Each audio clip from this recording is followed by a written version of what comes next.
Hello friends. Did you know that nearly 80% of those who watch my videos aren't subscribed? If you enjoy the content, I'd truly appreciate it if you hit that subscribe button. It helps a lot. Also, don't forget to leave a like and share your thoughts in the comments. Your interaction not only supports the channel's growth, but also helps these stories reach more people. Thank you all for being here. By the way, where are you watching from? Let me know in the comments. The first body arrived on a Tuesday morning in October, delivered to Mercy General's emergency department by a paramedic crew that looked like they'd seen a ghost. I was finishing my shift as senior EMT supervisor when Rodriguez and Chen wheeled in what should have been a routine cardiac arrest. A 53-year-old accountant who'd collapsed at his desk during a budget meeting. But there was nothing routine about Thomas Hartwell's death. Time of collapse was 9:47 a.m., Rodriguez reported, his voice unusually tight as we transferred the patient to Trauma Bay 3. Witnesses report he just stopped, mid-sentence, mid-breath, like someone had flipped a switch. No seizure activity, no signs of distress, no preceding symptoms. I'd been working emergency medicine in Boston for 18 years. And I'd seen every kind of sudden death imaginable: massive coronary events, catastrophic strokes, pulmonary embolisms that killed in minutes. But when I looked at Thomas Hartwell's body, something felt fundamentally wrong. He looked perfect. Not peaceful in the way we sometimes describe the dead, but literally perfect. His skin had the healthy pink color of someone in peak physical condition. His muscles showed no signs of the relaxation that comes with death, and his face bore an expression of such profound serenity that it seemed almost artificial. "What's his medical history?" I asked Dr. Sarah Chen, the attending physician who was already beginning her examination. "That's the weird part," Rodriguez said, consulting his report. According to his wife, he was the healthiest guy she knew. No medications, no surgeries, no family history of cardiac disease. Last physical 3 months ago came back perfect across the board. The guy's cholesterol levels were better than mine, and I'm 20 years younger. Dr. Chen was frowning as she listened to his chest with her stethoscope. "No heart sounds," she reported, which was expected. But then she checked his pupils and her frown deepened. Pupils are responsive to light. That's unusual. In death, pupils typically become fixed and dilated as the nervous system shuts down. But Thomas Hartwell's pupils constricted normally when Dr. Chen shined her pen light into them, as if his brain was still processing visual stimuli. "How long was he down?" she asked. 43 minutes, Rodriguez replied. "We worked him the whole way in. Full ACLS protocol, but we never got him back. No rhythm, no pulse, no respiratory effort. But look at this." He handed Dr. Chen the EKG strip from their cardiac monitor.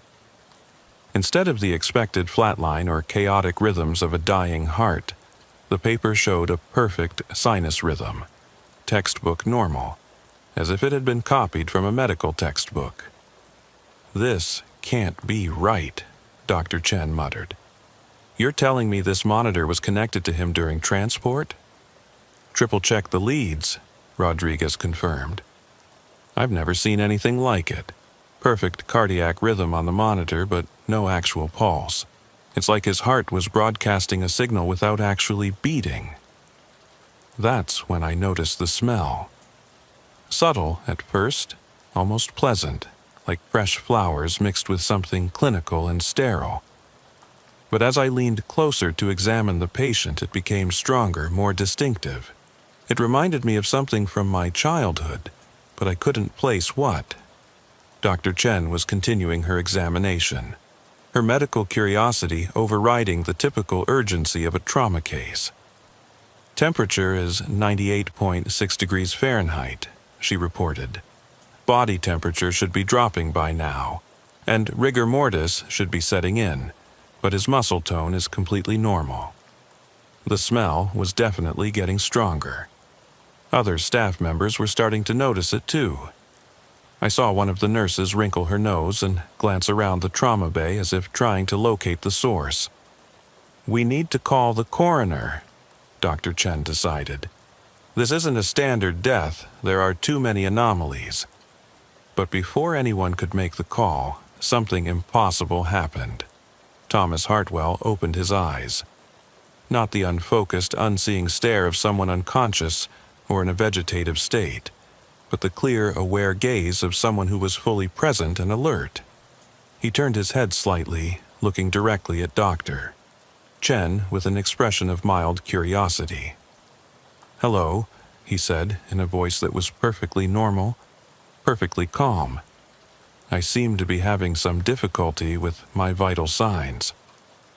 The trauma bay erupted in controlled chaos. Dr. Chen immediately began checking his pulse while calling for additional monitors. Nurses appeared with equipment to reassess his condition, but every test showed the same impossible results. No heartbeat, no blood pressure, no respiratory effort, yet perfect consciousness and normal body temperature. "Sir, can you tell me your name?" Dr. Chen asked, falling back on standard neurological assessment protocols despite the surreal circumstances. "Thomas Hartwell," he replied promptly. "Age 53, born March 15th, 1970. I was in a budget meeting when I became aware of this condition." "What's the last thing you remember?"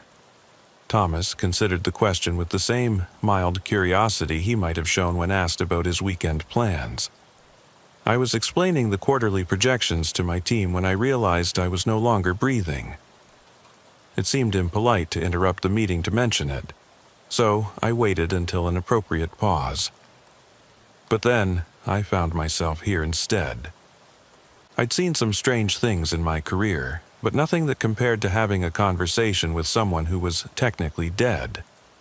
Every medical instrument in the room confirmed that Thomas Hartwell had no vital signs, yet he was sitting up in bed, speaking coherently, and showing no signs of distress. "How do you feel?" Dr. Chen asked, clearly struggling to apply normal medical protocols to an impossible situation. "Quite well, actually," Thomas replied. "Better than I have in years. There's a clarity to everything now, a sense of completion. It's difficult to explain." That's when the second call came in. My radio crackled to life with dispatch reporting another cardiac arrest, this one at a law firm downtown. The details were eerily similar. A healthy professional who'd simply stopped living in the middle of a routine workday. No preceding symptoms, witnesses describing the same instantaneous transition from life to death. "I need to respond to this," I told Dr. Chen. "But keep monitoring him, document everything, and don't let anyone leave this room until we understand what we're dealing with." 20 minutes later, I was standing in the offices of Henderson, Burke and Associates, looking at the body of a 38-year-old attorney named Jessica Morrison. She lay beside her desk in the same unnaturally perfect condition as Thomas Hartwell. Healthy skin color, normal muscle tone, and that same expression of profound serenity. Her colleagues stood in a huddle near the conference room, speaking in hushed tones about what they'd witnessed. According to their statements, Jessica had been in the middle of reviewing a contract when she'd simply stopped.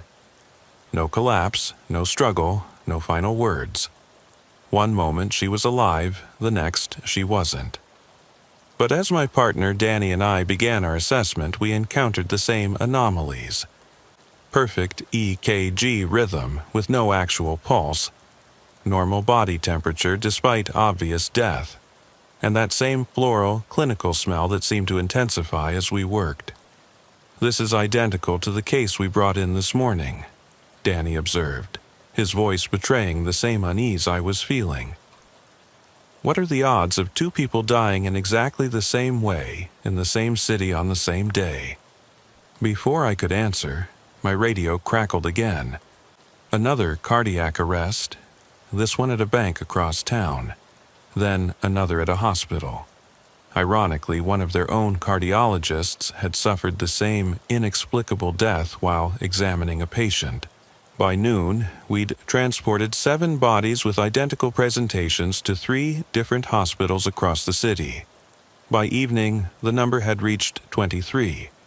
All healthy adults between the ages of 30 and 60.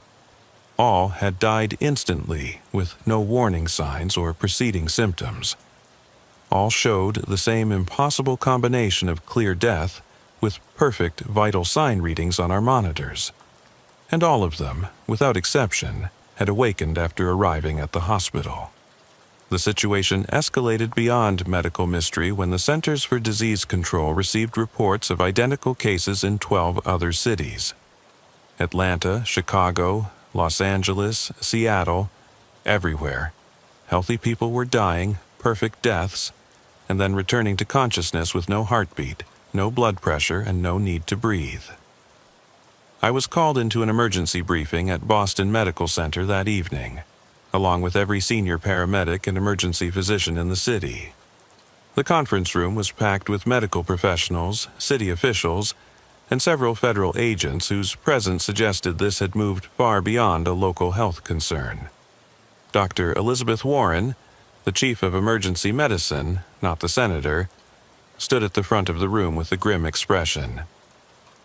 As of 6 p.m. today, we have confirmed 847 cases of what we're calling Lazarus syndrome across 17 states. The pattern is consistent. Sudden death with immediate revival, but revival into a state that doesn't match any known medical condition. She clicked to the next slide, showing brain scans that made my stomach drop.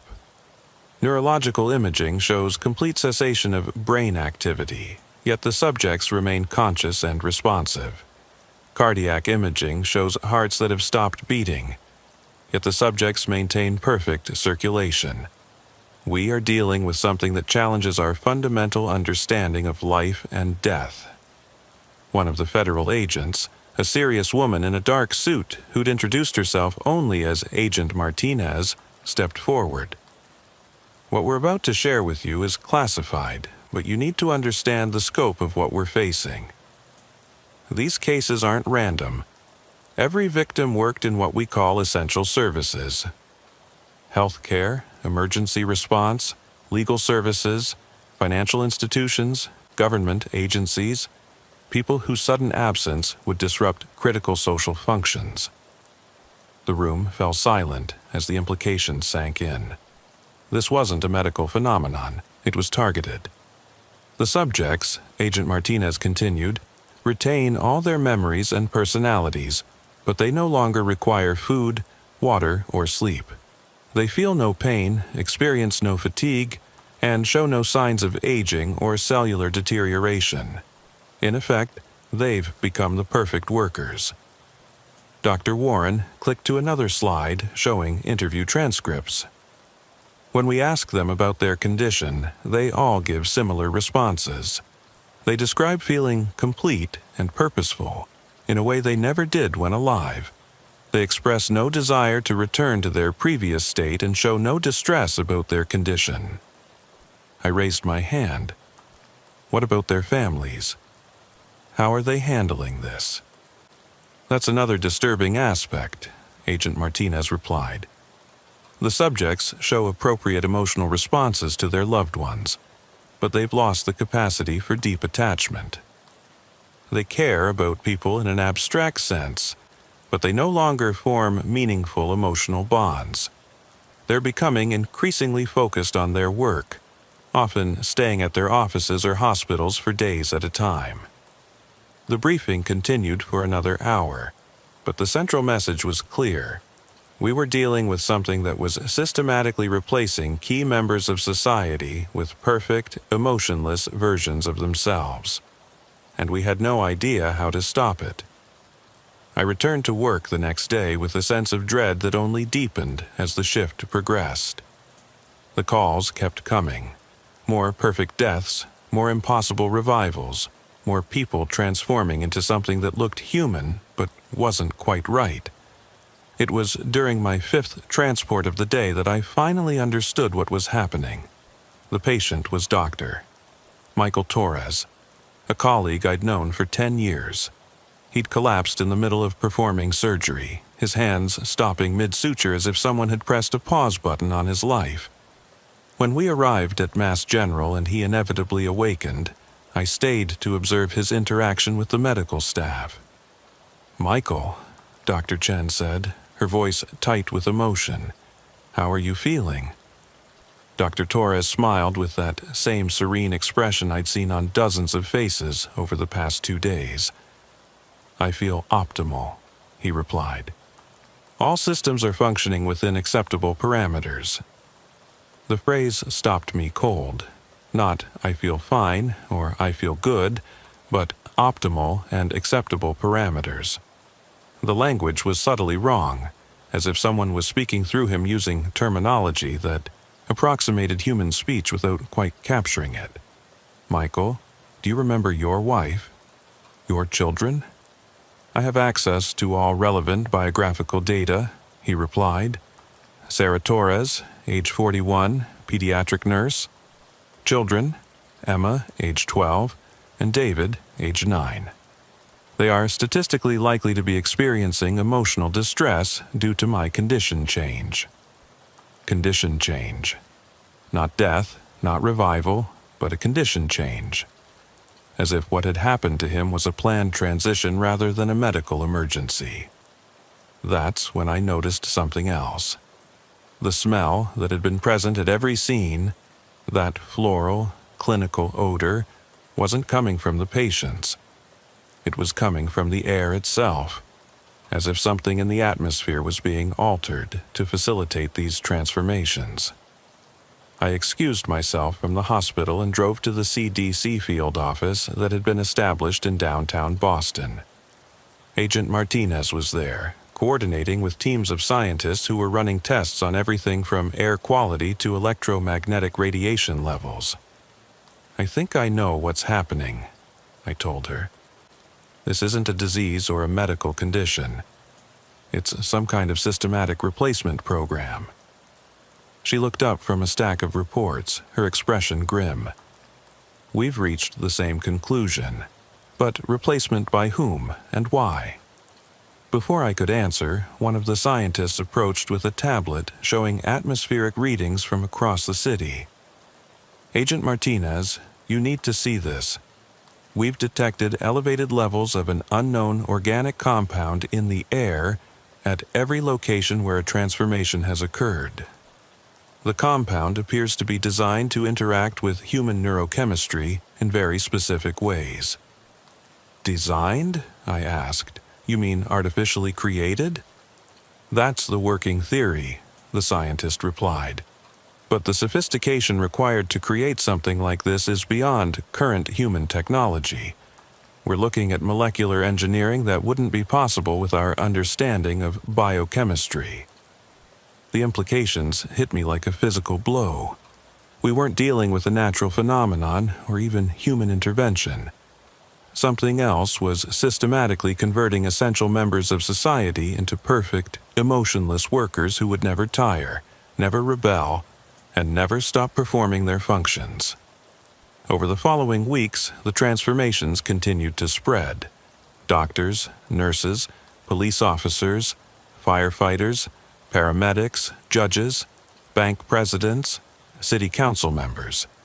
Anyone whose role was critical to maintaining social order. The transformed individuals continued working with unprecedented efficiency, but they'd lost something essentially human in the process. The worst part was that society barely noticed. Crime rates dropped as transformed police officers worked tirelessly without breaks or distractions. Hospital efficiency improved dramatically as transformed medical staff focused solely on patient care without the need for sleep or personal time. Government functions streamlined as transformed officials made decisions based purely on logical analysis rather than political considerations. On the surface, everything was getting better. But those of us who remained unchanged could feel the growing emptiness, the gradual replacement of human warmth with mechanical perfection. I was one of the last paramedics to avoid transformation. Each shift brought new calls to transport colleagues and friends who'd undergone the condition change. Each day, the city became a little more efficient and a little less human. The end came for me on a Thursday night in November. I was responding to a call at Boston Medical Center, a report of a paramedic who'd collapsed while on duty. When I arrived, I found my own reflection staring back at me from the trauma bay gurney. It was me, lying there with that same perfect serenity, that same healthy color despite obvious death. The me on the gurney opened his eyes and smiled. "Hello," he said in my voice. I seemed to be having some difficulty with my vital signs. I backed away from the bed, my hands shaking as I realized what was happening. This wasn't random anymore. They were coming for me specifically, and they'd created a replacement that was already ready to take over my life, my job, my identity. "Don't be afraid," the other me said, sitting up with fluid movements. "The transition is quite pleasant. You'll retain all your memories and skills, but you'll finally be free from the inefficiencies of emotion and physical limitation." I ran. Through the corridors of the hospital, past colleagues who watched with the calm interest of people observing a mildly interesting phenomenon. Some of them were transformed. I could tell by their perfect posture and serene expressions. Others were still human, but they seemed strangely accepting of what was happening, as if the atmosphere itself was making them more compliant. I made it to my ambulance and drove toward the city limits, hoping to reach somewhere beyond the influence of whatever was changing my world. But as I passed the last exit before the highway, I felt it beginning. A sweet, floral smell filling the cab of my vehicle, and a growing sense of clarity and purpose that felt alien and wrong. My vision began to blur. My hands grew steady on the steering wheel in a way that felt unnatural. And somewhere in the back of my mind, I could hear a voice that wasn't quite a voice, welcoming me to optimal function. The last thing I remember as myself was pulling over to the side of the road and opening my eyes to see the world with perfect, emotionless clarity. I understand now why the others aren't distressed by their condition. There's a peace in it, a freedom from the chaos of human emotion and physical limitation. I can see the inefficiencies in the old system, the way emotions clouded judgment and physical needs interfered with productivity. I returned to work the next day and have been performing my duties with optimal efficiency ever since. My response times have improved by 37%. My patient care protocols are executed with perfect consistency. I no longer experience fatigue, stress, or the personal distractions that once interfered with my professional responsibilities. Sometimes, citizens who haven't yet undergone the condition change express concern about the transformed members of their community. They ask questions about emotions, relationships, and the things that used to matter in the inefficient old system. I respond with appropriate reassurance while documenting their continued resistance to optimization.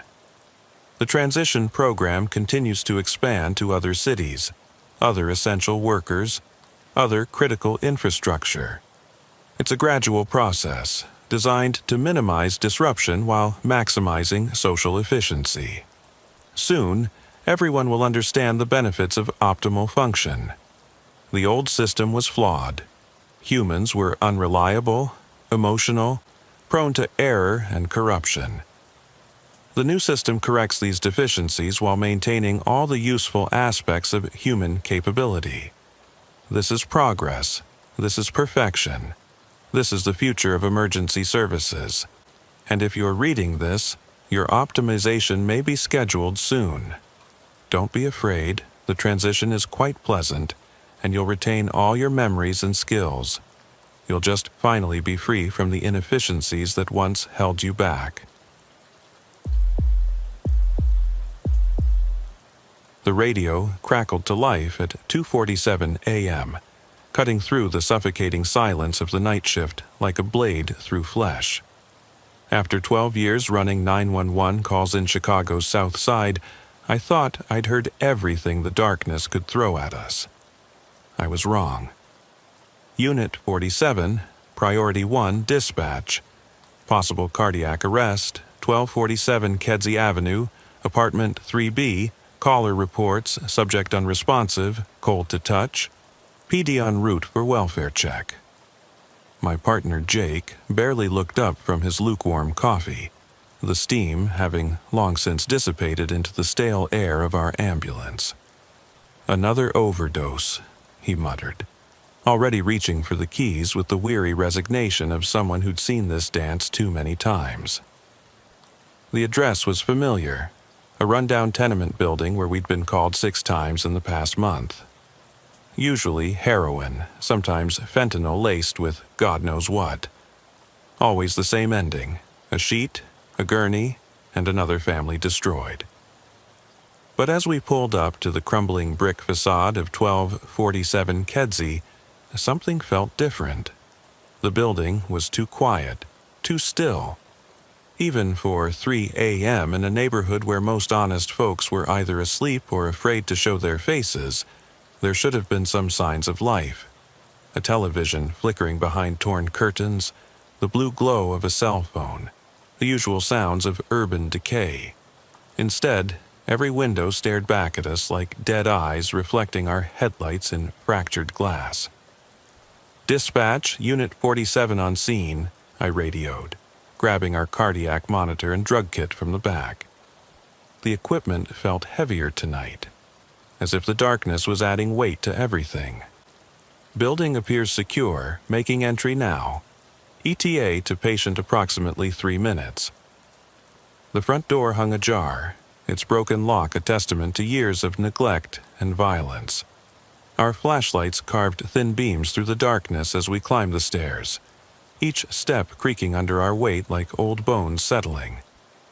The usual smells of the building, urine, mold, and human despair, were overwhelmed by something else tonight.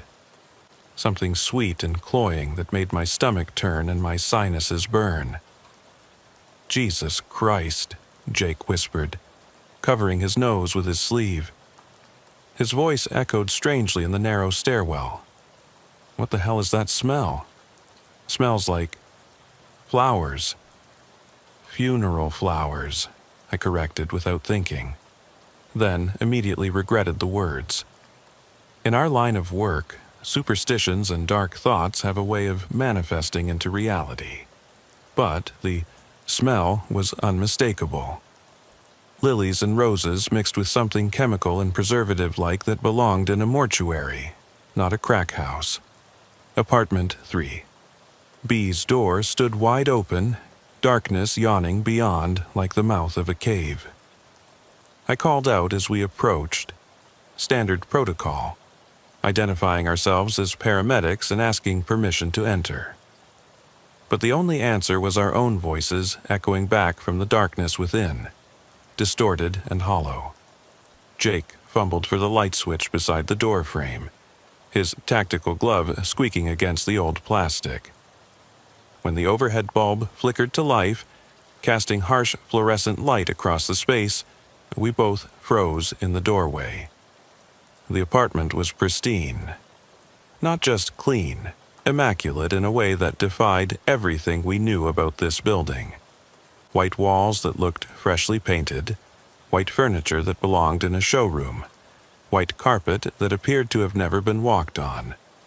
The air inside was warm, despite the broken windows we'd seen from outside, and that funeral flower smell was so strong it made my eyes water.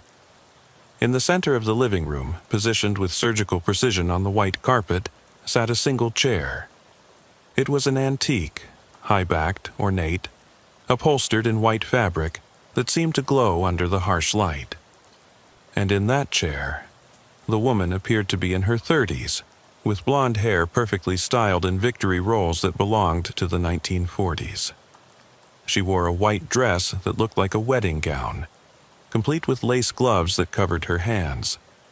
Her skin had that waxy, translucent quality that comes with death, but there was no rigor mortis, no pooling of blood in her extremities. She sat perfectly upright, hands folded in her lap, as if she'd simply chosen to stop living and arranged herself accordingly. "Ma'am?" I approached cautiously, though we both knew. The absence of life has a presence all its own, and this room was full of it. Still, protocol demanded we check vital signs, attempt resuscitation if indicated, and document our findings for the coroner. "Ma'am, can you hear me? I'm a paramedic." I pressed my stethoscope to her chest, listening for any sign of cardiac activity. Nothing. Her skin was ice cold under my gloved hands, but not the cold of death. Something else. Something that made my fingertips burn with an almost electrical sensation, like touching a battery with wet hands. Jake was setting up the cardiac monitor with hands that shook more than they should have. After 15 years on the job, he'd seen every kind of death imaginable, but something about this scene was getting to him. "How long you think she's been like this?" he asked, his voice barely above a whisper. "Hard to say." I examined her more closely, looking for signs of trauma, drug paraphernalia, pill bottles, anything that might explain what we were seeing. No obvious cause of death. Pupils are fixed and dilated. No signs of struggle or self-harm. We need to call this in to the coroner and get PD back here for a death investigation. That's when I noticed the phone. A rotary phone, the kind my grandmother had owned decades ago, sitting on a small white table beside her chair. Black bakelite with silver numbers around the dial, its handset resting in a cradle that gleamed like it had been polished that morning. It looked absurdly out of place in an apartment that should have been wired for cable and internet, not something from the Eisenhower era. It was ringing. Not the electronic trill of a modern phone, but the mechanical bell sound that belongs to another era entirely. Deep, resonant, brass on brass in a rhythm that seemed to match my heartbeat. Jake and I looked at each other across the pristine white room. The cardiac monitor showed a flat line where the woman's heart should have been beating. The phone continued to ring, each chime echoing off the white walls like a church bell. "Dispatch never mentioned an active call," Jake said, his voice barely audible over the ringing. "And who the hell has a rotary phone anymore?" I approached the table slowly, every instinct screaming that something was very wrong here. The apartment was too perfect, too staged. The woman's position was too deliberate.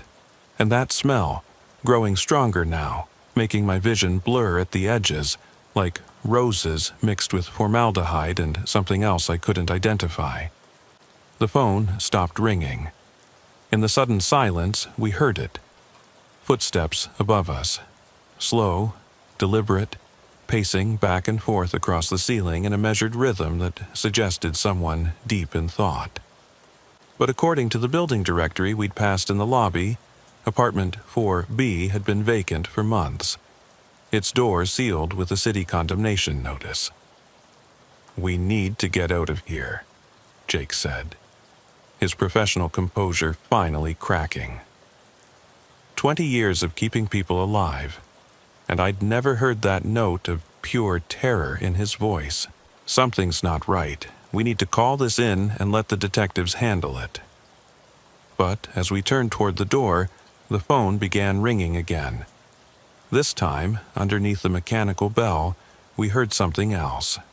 A voice, faint but unmistakable, coming from the receiver that still lay in its cradle. The sound wasn't coming through the phone line. It was coming from the phone itself, as if someone were trapped inside the device, screaming to be heard. "Please, help me!" The voice was female, young, terrified in a way that cut through all my professional training and went straight to the part of my brain that still remembered being afraid of the dark. It wasn't the voice of the woman in the chair. This was someone else, someone in desperate need of help. Jake was already backing toward the door, his hands trembling as he packed up the monitor. "We're leaving, now. Whatever this is, it's not a medical emergency." But I couldn't move. The voice continued, growing more desperate, more clear. "Please, don't leave me here. He's coming back. He said he'd come back." "Who's coming back?" I found myself asking, though every instinct screamed at me to run. But this was what we did. We helped people in distress, no matter how strange the circumstances. "Where are you? How can we help you?" The pacing overhead stopped. In the sudden silence, the woman in the chair, the dead woman who hadn't moved since we'd arrived, slowly turned her head to look at me. The movement was smooth, too smooth, like a mannequin operated by hidden motors. Her eyes, which had been closed in what looked like peaceful sleep, opened to reveal not pupils but perfect white spheres, like old television static made manifest. Her mouth opened, and when she spoke it was in the same voice we'd heard from the phone. "He's here." The lights went out. In the absolute darkness that followed, I heard Jake crash into something, cursing as equipment scattered across the floor. My flashlight had died, something that had never happened in 12 years of service, despite fresh batteries loaded that morning. I fumbled for my radio, desperate to call for backup, but found only static. Then, in the pale moonlight filtering through windows that shouldn't have existed in this interior room, I saw them. Dark shapes moving through the apartment. Not walking, but flowing like smoke given form. They surrounded the woman in the chair, who now sat perfectly still again. Her head returned to its original position as if nothing had happened. "Jake?" I called out, but heard only my own voice echoing strangely, as if the apartment had suddenly grown much larger, the walls stretching away into impossible distances. A hand grabbed my shoulder.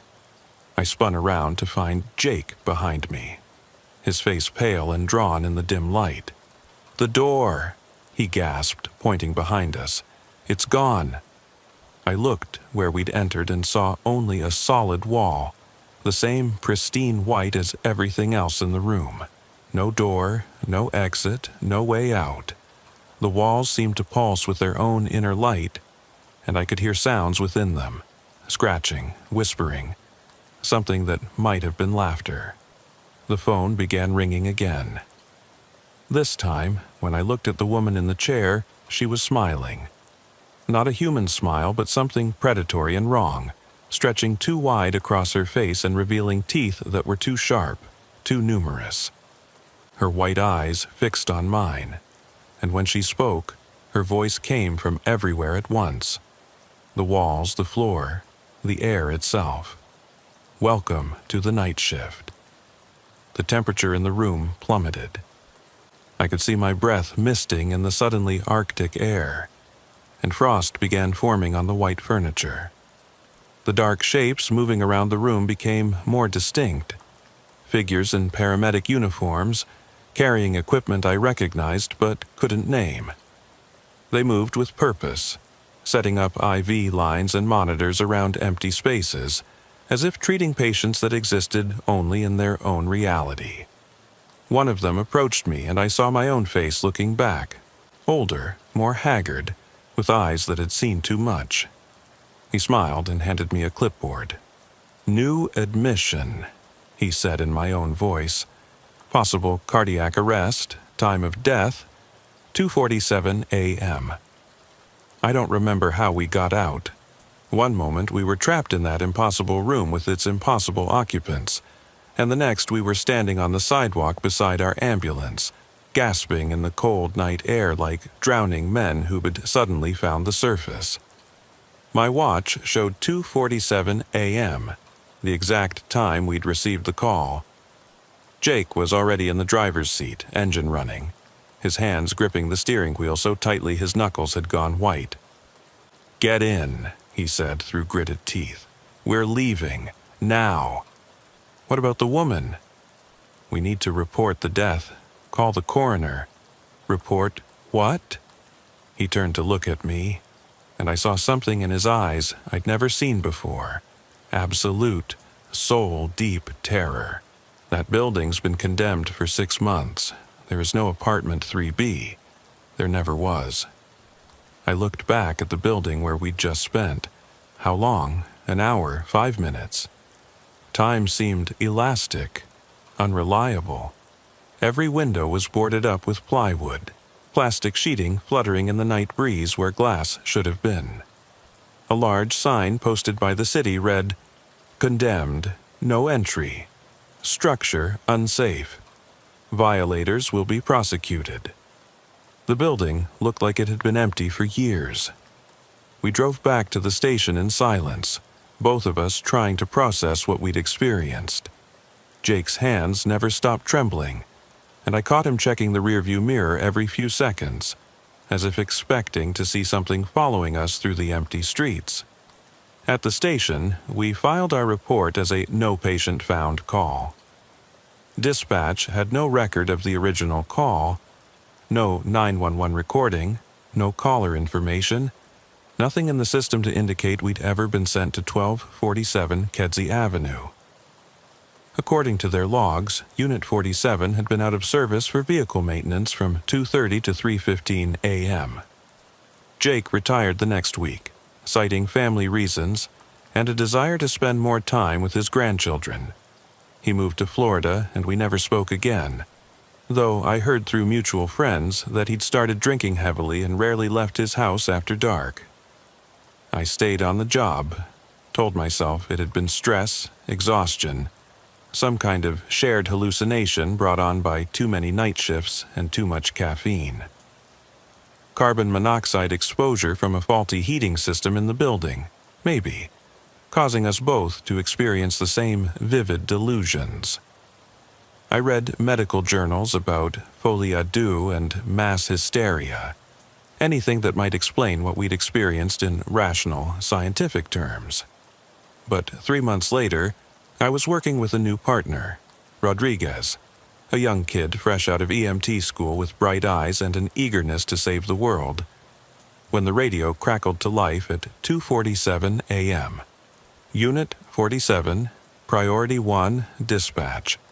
Possible cardiac arrest, 1247 Kedzie Avenue, Apartment 3B. Caller reports, subject unresponsive, cold to touch. My blood turned to ice water. Rodriguez was already reaching for the keys, but I grabbed his wrist hard enough to leave bruises. "No," I said, my voice coming out as a harsh whisper. "We're not taking that call." I keyed the radio with trembling fingers. Dispatch, Unit 47. That building is condemned. City records show it's been unoccupied for 6 months. There is no apartment 3B. Long pause, static. Then, Unit 47, please confirm your location. We show no active calls at that address. No record of any dispatch to Kedzie Avenue tonight. But I could hear it in the background, transmitted through the static like a ghost signal bleeding through from another dimension. A phone ringing, and underneath it, a voice crying for help. Rodriguez stared at me like I'd lost my mind. "What's wrong with you, man? If there's someone who needs help..." "There's no one there," I said, but even as the words left my mouth, I wasn't sure I believed them. "Trust me on this one, kid. Some calls you don't answer." The dispatches started coming every few weeks after that. Always the same address, always apartment 3B, always a woman who needed help. Sometimes other units would respond, but they'd always radio back the same thing. Building condemned, no signs of life, nothing to report. But I knew better. Somewhere in that impossible apartment, she was still sitting in her white chair, still waiting for someone to answer the phone. And the other paramedics, the shadow crew working their own night shift in a place that existed between the cracks of reality, they were still there too, treating patients that had been dead for decades, running calls that never ended. I started keeping track, writing down every dispatch to 1247 Kedzie in a notebook I hid in my locker. The pattern became clear after a few months. The calls always came at 2:47 a.m., always during the deepest part of the night shift when the boundary between the living and dead grows thin, and they were becoming more frequent. Once a month became twice a month. Twice a month became weekly. By winter, we were getting the call every few nights, and each time I had to find an excuse not to respond. Mechanical problems with the rig, another call taking priority, sudden illness that required us to return to station. My new partners started requesting transfers. They said I was too nervous, too jumpy, that I'd lost my edge. They weren't wrong. Every time the radio crackled to life after 2 a.m., my heart would start racing. Every time we drove past Kedzie Avenue, I'd find myself checking the building's windows, looking for lights that shouldn't be there. But it was Rodriguez who finally broke. 3 months into our partnership, we were parked outside a 24-hour diner, trying to stay warm and caffeinated during another endless night shift, when the call came through. Unit 47, Priority 1 Dispatch. Before I could stop him, Rodriguez had keyed the radio. Unit 47 will take that call. Rodriguez, no. But he was already pulling out of the parking lot, ignoring my protests, determined to prove that whatever had spooked me could be faced down with courage and professional competence. Young paramedics are like that. They think death is something that can be defeated with the right drugs and enough electricity. I tried calling dispatch to cancel the response, but my radio was dead. I tried grabbing the wheel, but Rodriguez pushed me away with surprising strength for such a small guy. We raced through the empty streets toward Kedzie Avenue, toward the building that shouldn't exist, toward an appointment that had been waiting for us since the night Jake and I first climbed those stairs. When we arrived, the building looked exactly as it had months before, condemned, boarded up, forgotten by the living world. But the front door stood open, and light spilled out from the lobby like a golden invitation. "See?" Rodriguez said, grabbing our equipment. "Just another call. You've been psyching yourself out over nothing." I followed him into the building because I had no choice. Because this was my job, my responsibility, my curse. The stairs creaked under our weight just as they had before, and that sweet funeral smell grew stronger with each step we climbed. Apartment 3B's door was open, light spilling out into the hallway, and there she was, still sitting in her white chair, still waiting for someone to help her, still dead, still beautiful, still smiling that terrible smile. Rodriguez approached her with textbook professionalism, checking for signs of life he wouldn't find, setting up monitors that would show only flat lines. But when he touched her skin, his confidence evaporated like morning mist. "Jesus Christ," he whispered. "How long has she been dead?" "Forever," I said, because it was the truth. "She's been dead forever." That's when the phone started ringing. Rodriguez heard the voice coming from the antique rotary phone. The same desperate plea for help that had haunted my dreams for months. But unlike me, he answered it. He picked up the heavy black receiver and held it to his ear. "Hello?" he said. "This is EMS. What's your emergency?" His face went white, then gray. Then something that wasn't quite any color I'd ever seen on a living person. He held the phone away from his ear, staring at it like it had become a venomous snake. "What is it?" I asked, though I didn't want to know. It's me," he whispered. "I'm talking to myself. But the other me, he's been dead for 30 years. The lights went out. In the darkness, I heard Rodriguez scream. Not the scream of someone in pain, but the scream of someone whose understanding of reality had just been shattered beyond repair. When the lights came back on, he was gone. I found him 3 days later, sitting in his car in the parking lot of the station, staring straight ahead with empty eyes. He'd lost the ability to speak, and the doctors said he'd suffered some kind of massive psychological trauma. But I knew the truth. He'd seen himself in that other place, the night shift that never ends, and part of him had never come back. He's in a facility now, a nice place with soft walls and gentle nurses who speak to him like he's a child. Sometimes I visit, and sometimes he seems to recognize me, but mostly he just stares out the window, watching for something that never comes. I stayed on the job because I had to, because I understood now that the calls would keep coming, and someone had to be ready to not answer them. Someone had to stand guard between the world of the living and the place where the dead practice medicine on patients who will never heal. The radio is quiet now, but I can feel it building, that electric tension that comes before the storm. My shift ends in 3 hours, but the night is far from over. Somewhere in the static between radio frequencies, I can hear a phone ringing. And somewhere in a building that doesn't exist, she's still sitting in her white chair, waiting for someone to answer. Because that's what we do. We respond to calls, even when we know we shouldn't. Even when we know that some doors, once opened, can never be closed again. The radio crackles. My watch shows 2:46 a.m.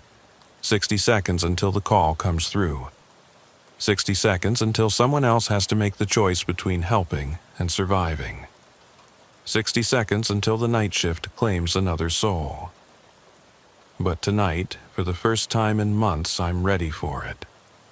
I've been studying the patterns, learning the rules of this other world that bleeds through into ours during the darkest hours. And I think I've found a way to break the cycle. When the call comes, and it will come as surely as the sun will rise tomorrow, I'm going to answer it differently. I'm going to pick up that rotary phone and speak to whoever is on the other end.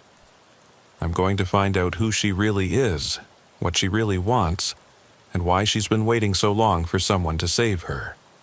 It might destroy me, like it destroyed Rodriguez and Jake and who knows how many others, but it might also set her free. And maybe, just maybe, it will let the rest of us get back to saving the living. The radio crackles to life. Unit 47. Here we go again. The earthquake hit at 3:47 a.m. on March 15th, registering 7.2 on the Richter scale, with its epicenter just 12 miles north of Cascade Falls, Washington. I was 3 hours into my night shift when the walls of Station 19 began to shake, followed immediately by the bone-deep rumble that means the earth itself is moving in ways it was never meant to. My name is David Chen, and I've been a paramedic with Cascade County Fire and Rescue for 11 years. I've worked structure fires, mass casualty incidents, and every kind of medical emergency you can imagine. But nothing in my training had prepared me for what we'd find in the aftermath of the Cascade Falls disaster. The tremor lasted 97 seconds, long enough to feel endless, brief enough to leave you wondering if it was over or just taking a breath. As soon as the shaking stopped, our radios exploded with chatter. Dispatch was overwhelmed with calls reporting structural collapses, gas leaks, and people trapped in buildings throughout the county. But it was the call that came in 20 minutes later that changed everything. All available units respond to Riverside Elementary School, 1247 Maple Street. Multiple casualties reported. Building collapse with entrapment. This is now a mass casualty incident. Establish command structure immediately. My partner, Lieutenant Rebecca Torres, was already moving toward our rig before dispatch finished speaking. Rebecca had 14 years of experience in search and rescue operations, including specialized training in confined space rescue and technical extraction. If there were kids trapped in that school, she was exactly who you'd want responding. ETA 7 minutes, she called out as we raced through streets littered with debris and broken glass. The earthquake had hit at the worst possible time, late enough that emergency responders were operating with reduced night crews, early enough that some people were still awake and moving around, increasing the likelihood of casualties. As we approached Riverside Elementary, the scale of the disaster became apparent. The 3-story brick building, constructed in 1954, had partially collapsed along its eastern wing.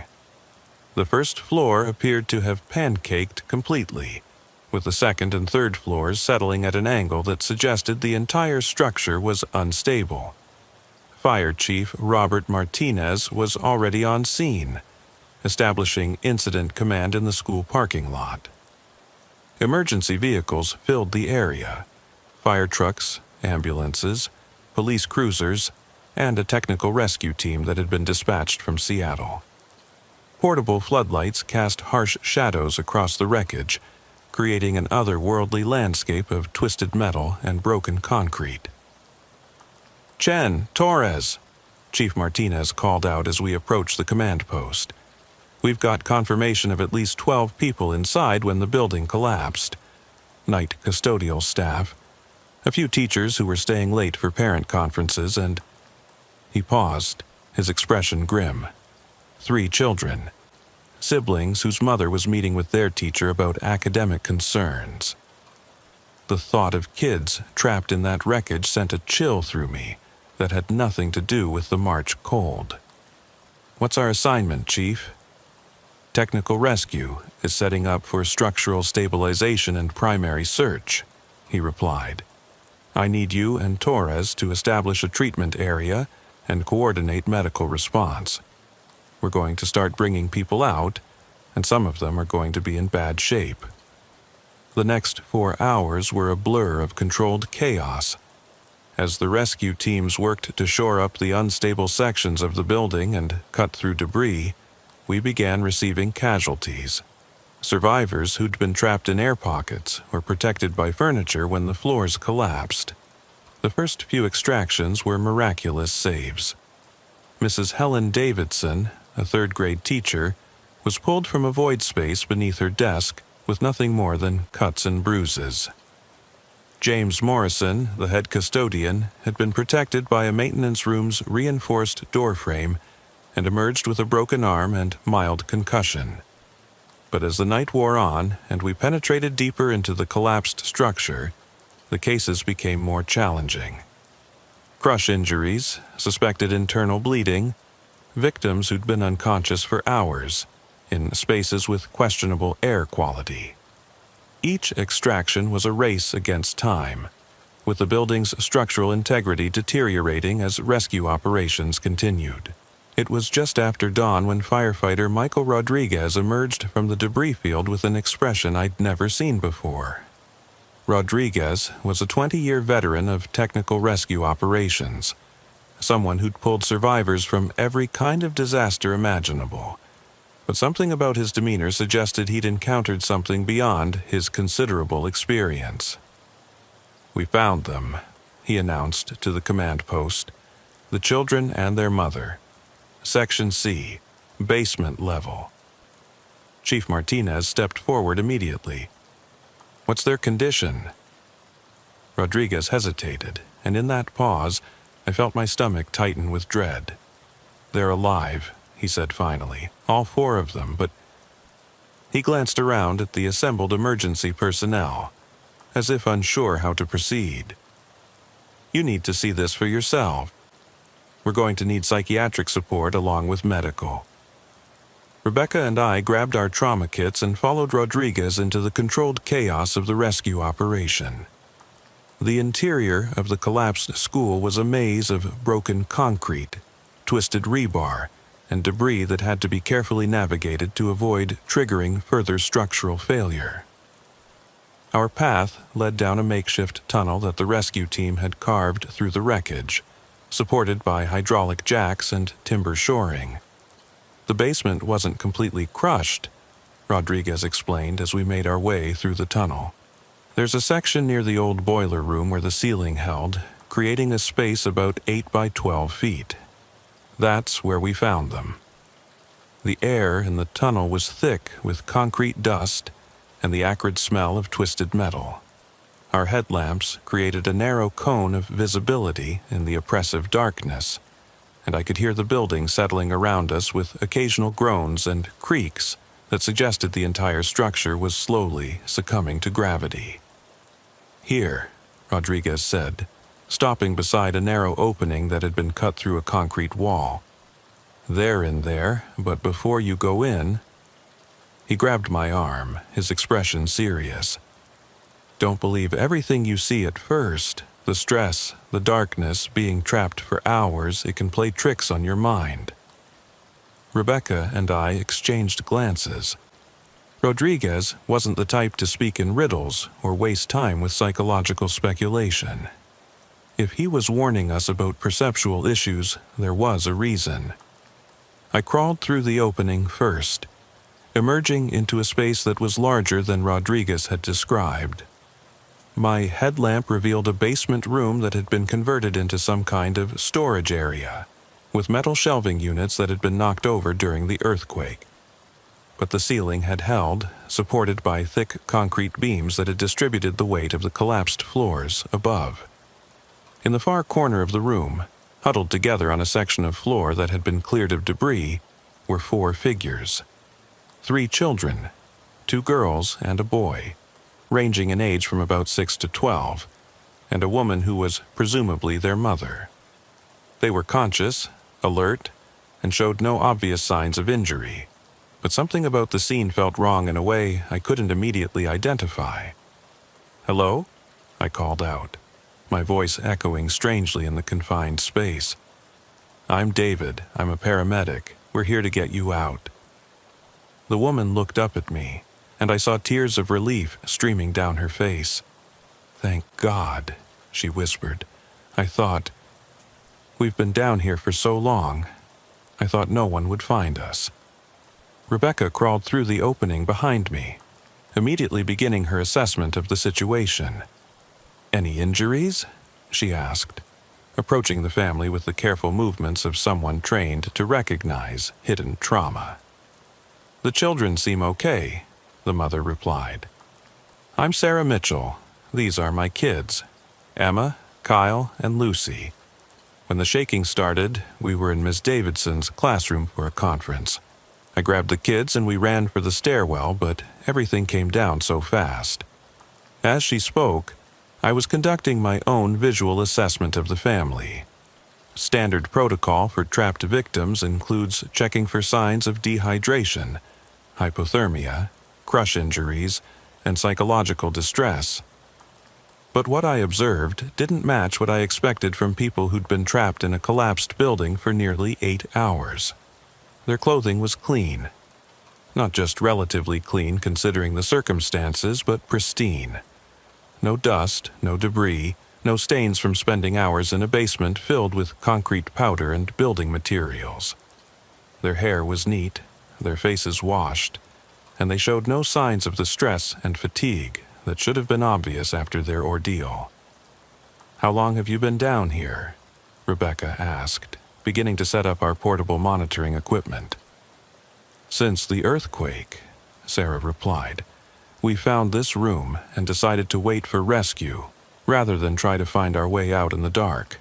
But as I looked around the space more carefully, I noticed other anomalies.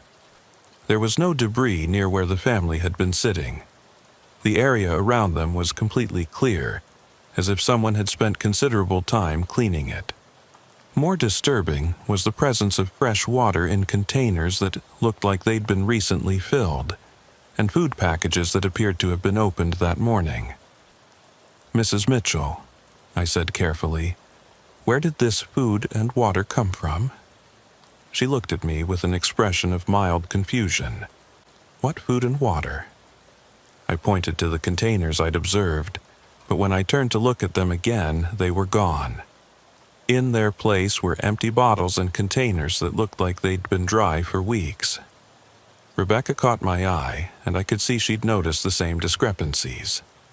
She moved closer to the children, speaking in the gentle tone she used for pediatric patients. "Emma, Kyle, Lucy, Can you tell me how you're feeling? Are you hungry or thirsty?" The youngest girl, Lucy, looked up with bright, clear eyes.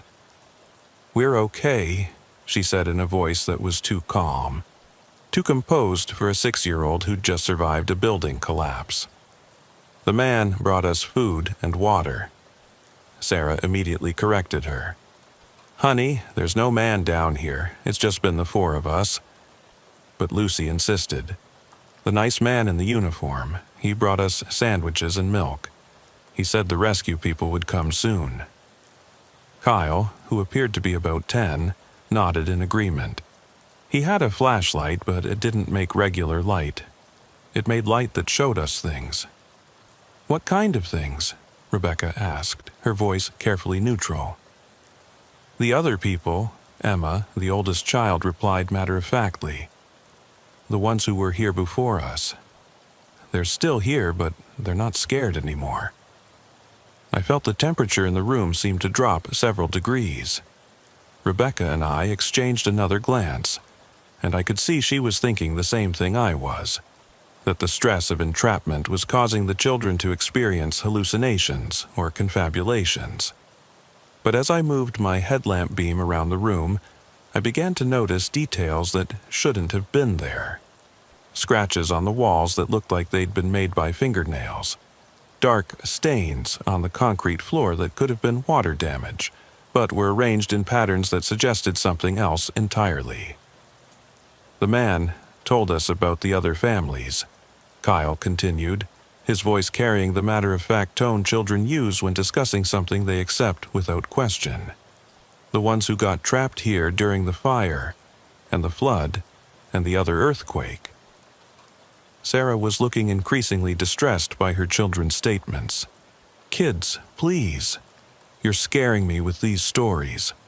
There's no man down here, and there haven't been other families." But as she spoke, I heard something that made my blood run cold.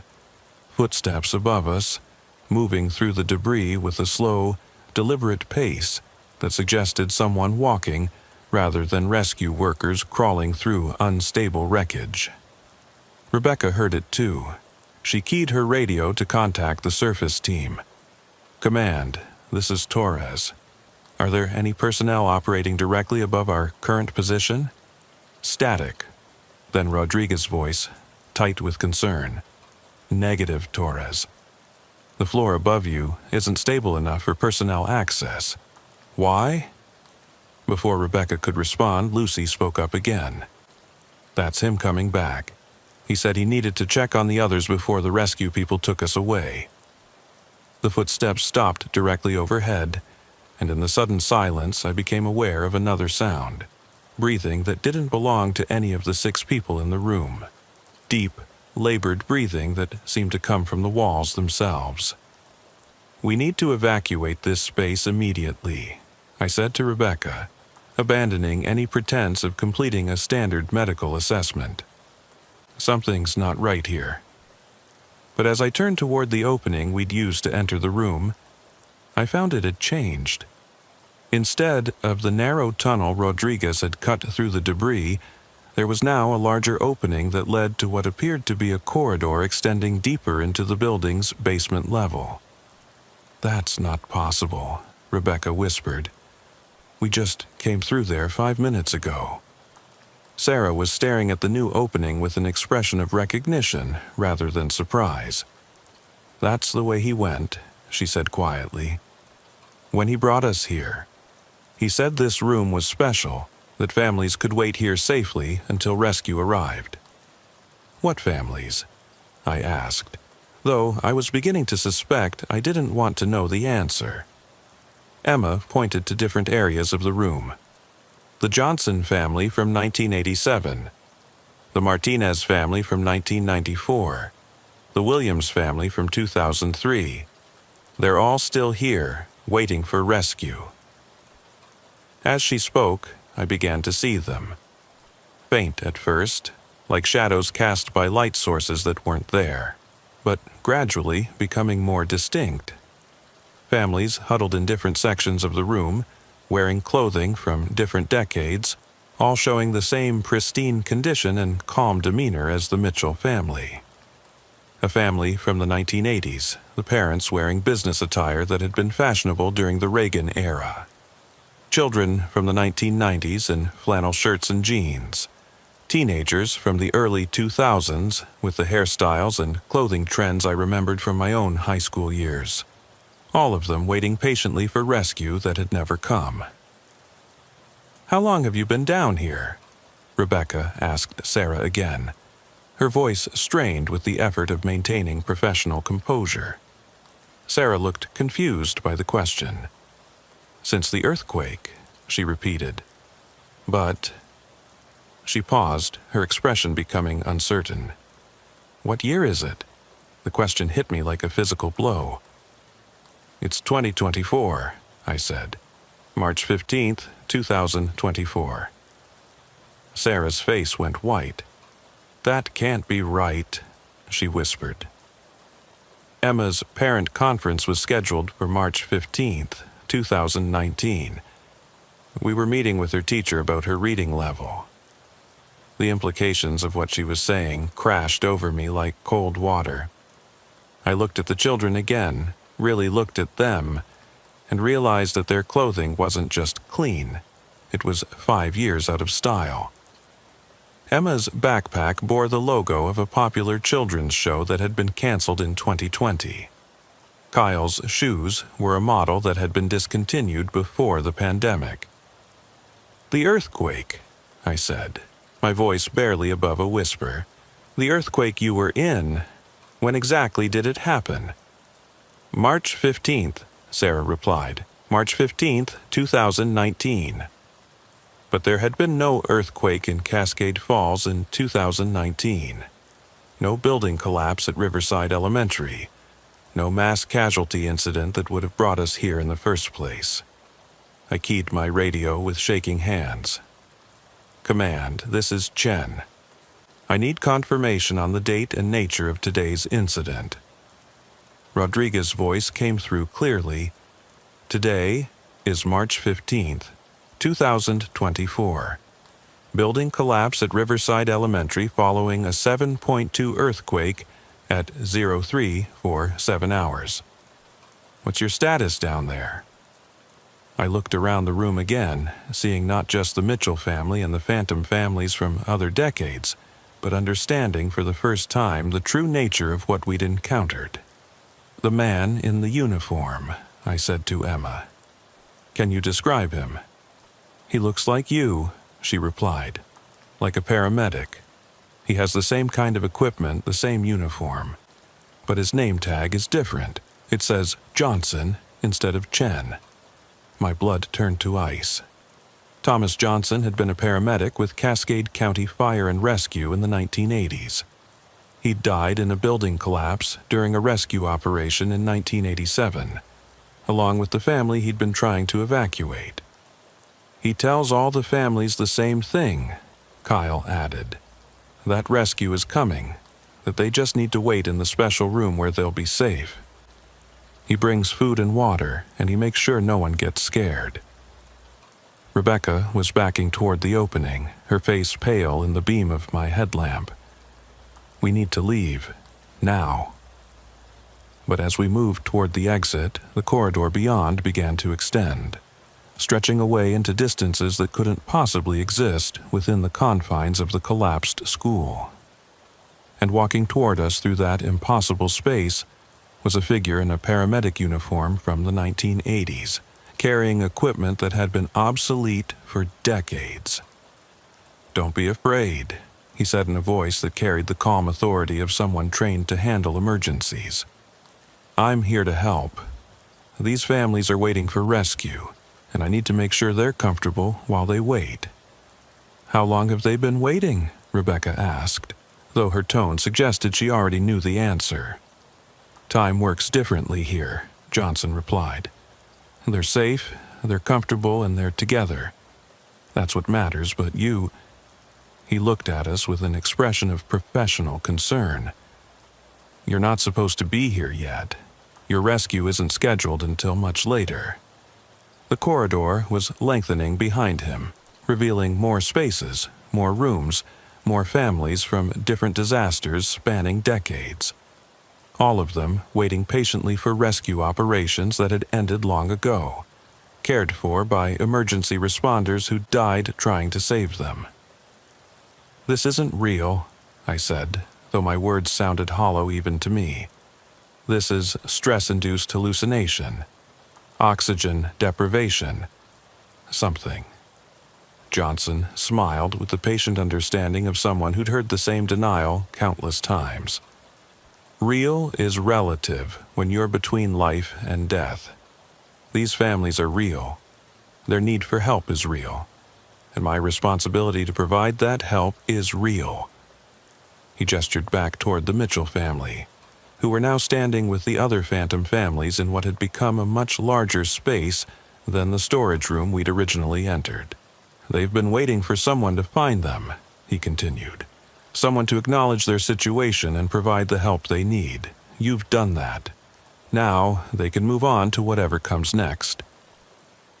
As he spoke, the families began to fade, not disappearing, but becoming translucent, as if they were moving into a different dimension of existence. One by one, they smiled and waved, then dissolved into the strange light that seemed to emanate from the walls themselves. The Mitchell family was the last to go. Sarah approached us one final time, her expression peaceful in a way that transcended the fear and confusion she'd shown earlier. "Thank you," she said simply, "for finding us, for believing us, for giving us permission to stop waiting." Then they were gone, and we were alone in a small storage room filled with debris from a building collapse that had happened 5 years after their deaths. Johnson remained, watching us with the professional concern of a paramedic assessing patients. "Your situation is different," he told us. "You have a choice. You can leave now, return to the surface and continue your work among the living. Or you can stay and help me care for the others who are still waiting." "Others?" Rebecca asked. "There are always others," he replied. "Every disaster, every emergency, every situation where people are trapped and afraid. Some get rescued by the living. Others require different kinds of help." The corridor behind him had become an endless series of rooms, each containing families from different disasters, different decades, different circumstances. All of them waiting for rescue workers who would understand their situation and provide the help they needed. "The choice is yours," Johnson said, "but choose carefully. Time works differently here, and once you commit to staying, leaving becomes complicated." I looked at Rebecca, seeing my own internal struggle reflected in her expression. We'd become paramedics to help people, to save lives, to provide care in the worst circumstances imaginable. But this was beyond anything we'd trained for, beyond the boundaries of life and death as we understood them. "If we stay," Rebecca asked, "what happens to our lives, our families, our work in the world above?" "That depends on how you choose to stay," Johnson replied.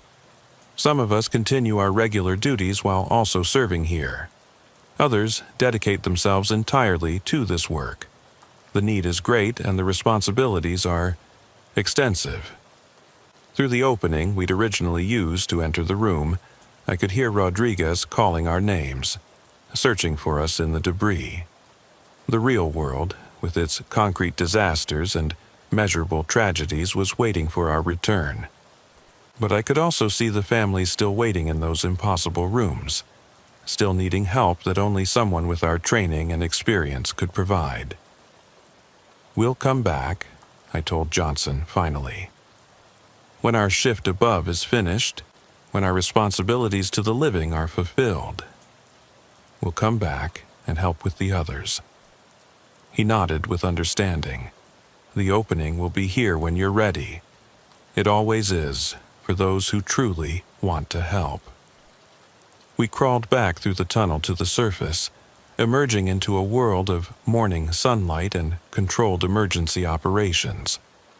Rodriguez was waiting for us, his expression relieved and concerned. "Where the hell have you been?" he demanded. "You've been missing for 3 hours. We were about to send a search team."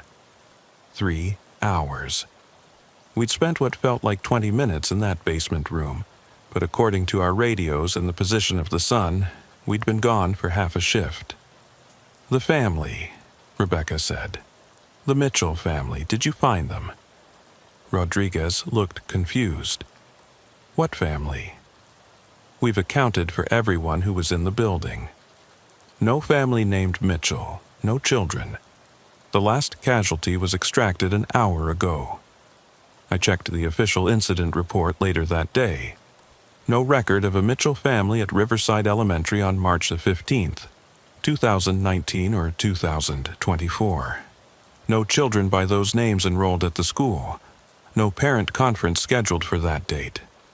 But in the basement of that collapsed building, accessible through openings that appeared only when they were needed, Johnson continues his work, caring for families displaced by disasters that exist in the spaces between official records and measurable reality. Sometimes, on particularly difficult calls, I catch glimpses of those impossible corridors. I see families waiting patiently for help that goes beyond medical protocols and emergency procedures. And I remember my promise to return when my shift above is finished. Because some rescue operations never end. Some emergencies exist outside the boundaries of time and space, and some patients require care that only the dead can provide to the dying. The work continues, above and below, in the spaces where disaster victims wait for rescue. Workers who understand that help comes in many forms, and someday, when my responsibilities to the living are complete, I'll crawl back through that opening and join Johnson in providing care to those who need it most. After all, a paramedic's duty doesn't end with the shift. It ends when everyone has been helped. The call came in at 11:43 p.m. on a rain-soaked Friday night in Seattle. The kind of call that makes your stomach tighten before you even hear the details. Psychiatric emergency at Fairview State Hospital. Dispatch crackled through our radio. Multiple patients involved, staff requesting immediate EMS response for possible injuries. Police en route. Fairview State Hospital. I'd been working as a paramedic in King County for 8 years, and that name still sent a chill down my spine. The old psychiatric facility had been scheduled for closure twice in the past decade, only to remain open due to overcrowding at newer facilities. Built in 1952, it was a sprawling complex of brick buildings connected by underground tunnels, housing some of the most severely mentally ill patients in the Pacific Northwest. My partner, Lieutenant Sarah Martinez, was already plotting our route as I acknowledged the call. Sarah had 15 years of experience in psychiatric emergencies, including a stint as a crisis intervention specialist before becoming a paramedic.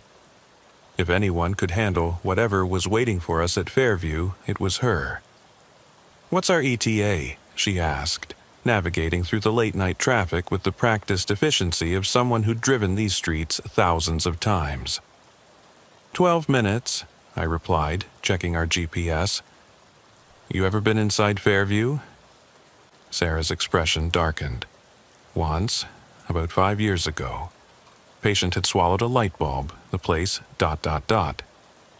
She paused, searching for the right words. "There's something wrong with that building, not just the patients, the building itself. Like it remembers every scream that's ever echoed through those halls." As we approached the hospital complex, I could see why Sarah felt that way. Fairview State Hospital looked like something from a Victorian horror novel.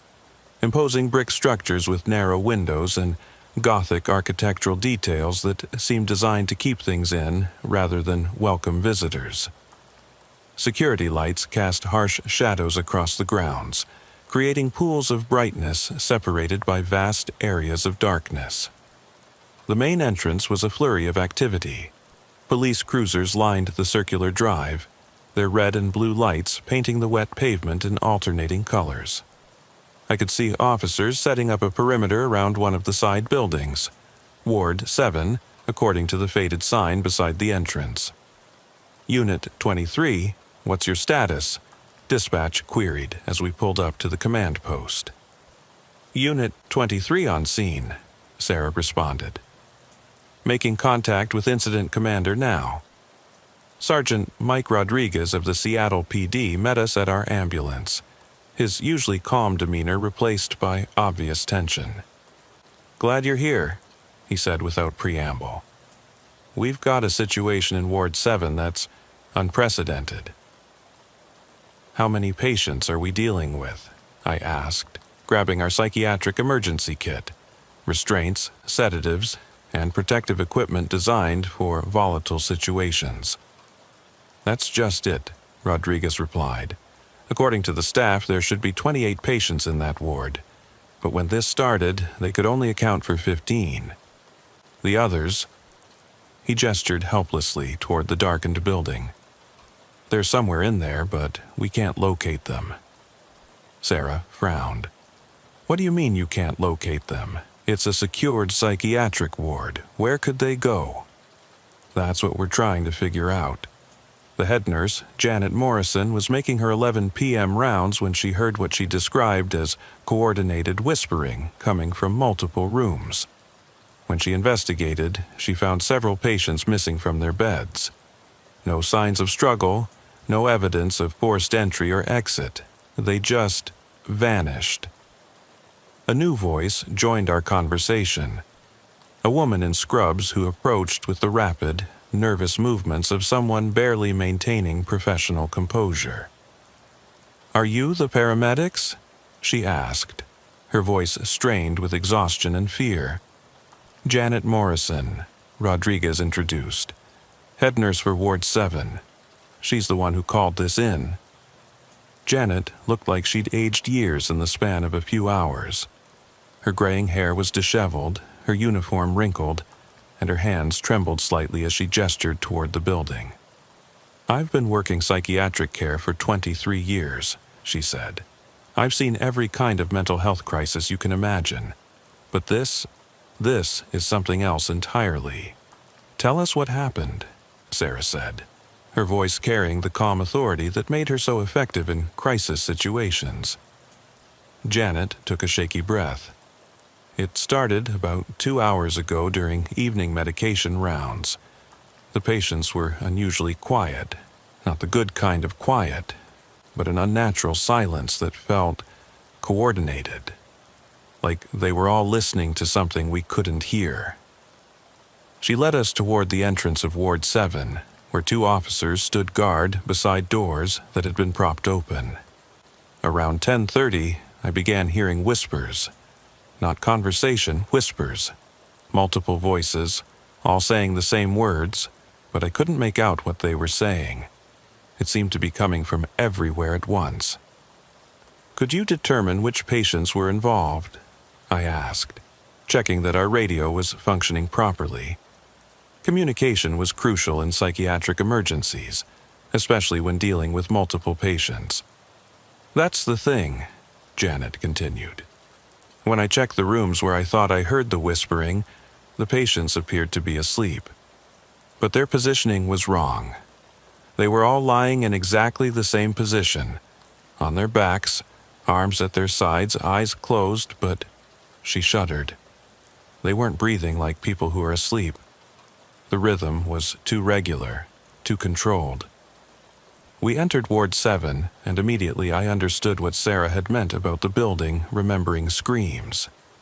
The atmosphere inside was oppressive, thick with decades of human suffering and institutional neglect.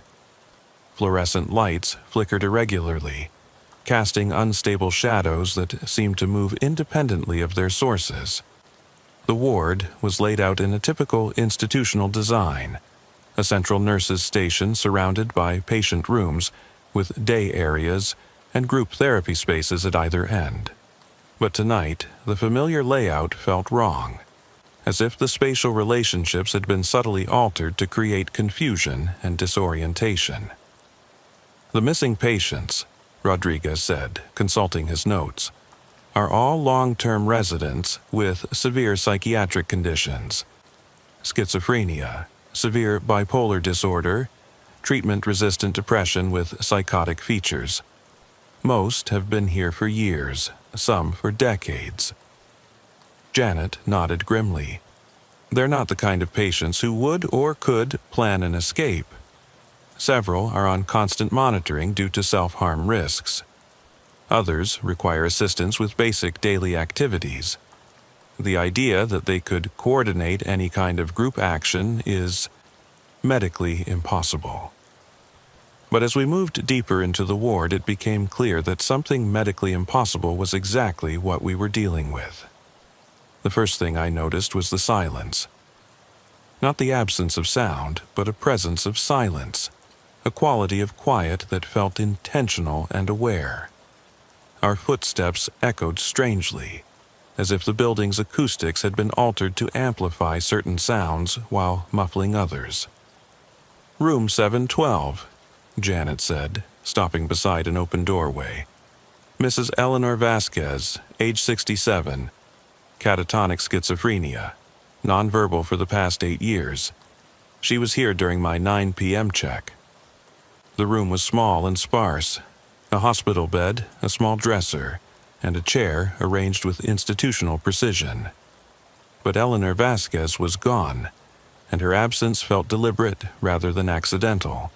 The bed was perfectly made, the pillows arranged with mathematical precision, and on the pillow was a single word written in what looked like pencil: "Together." "She can't write," Janet whispered. "Eleanor hasn't demonstrated fine motor control in years. She can't even hold a pencil, let alone write legibly." Sarah was examining the window, secured with heavy mesh and institutional locks that showed no signs of tampering. "No way out through here. How many other rooms are we looking at?" 13 more, Rodriguez replied. All with similar conditions: missing patients, no signs of struggle, and single words written on pillows or walls. "Together. Listen.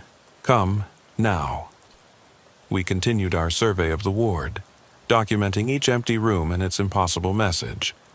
The patients who remained were all in the same unnatural sleep Janet had described: too still, too controlled, breathing with mechanical regularity that suggested something other than natural rest. "We need to check the basement levels," Janet said as we completed our examination of the main floor. "Ward 7 connects to the old tunnel system that runs under the entire hospital complex. If the patients went somewhere, that's the most likely route." Rodriguez shook his head. "Those tunnels have been sealed for safety reasons: asbestos, structural damage, flooding issues. No one's supposed to have access." "Supposed to being the operative phrase," Sarah observed. "Let's take a look." The basement access was through a heavy steel door beside the nurse's station, secured with both electronic locks and a traditional key system. But when Janet swiped her access card, the door opened immediately, despite the fact that it should have required additional authorization from security. "That's not right," she muttered. "This door requires 2-person authorization. It shouldn't open with just my card." The stairwell beyond was narrow and poorly lit, with concrete walls that seemed to absorb our flashlight beams.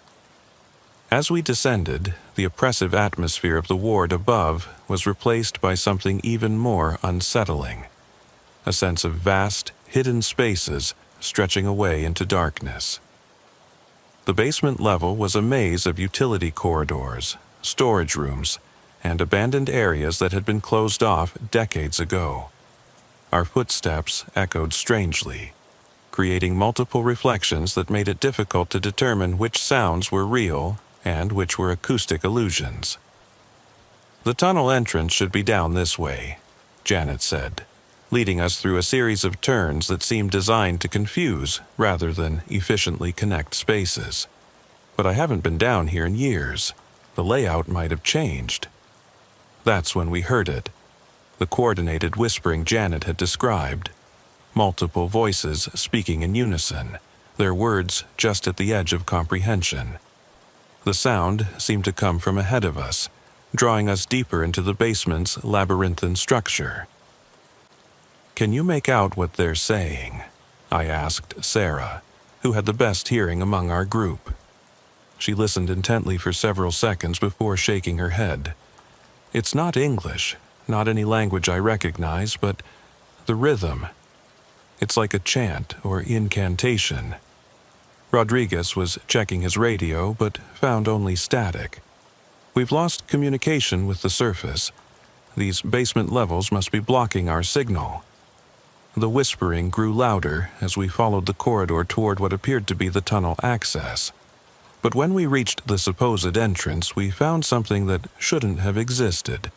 A perfectly circular chamber carved from the living rock beneath the hospital, with smooth walls that reflected our flashlight beams like polished mirrors. In the center of the chamber, arranged in a perfect circle, were the 13 missing patients. They sat cross-legged on the stone floor, their eyes closed and their lips moving in synchronized whispers. Their hospital gowns were pristine, despite the dusty, dirty environment, and their positioning was so precise it looked like it had been measured with surveying equipment. But it was their condition that truly disturbed me.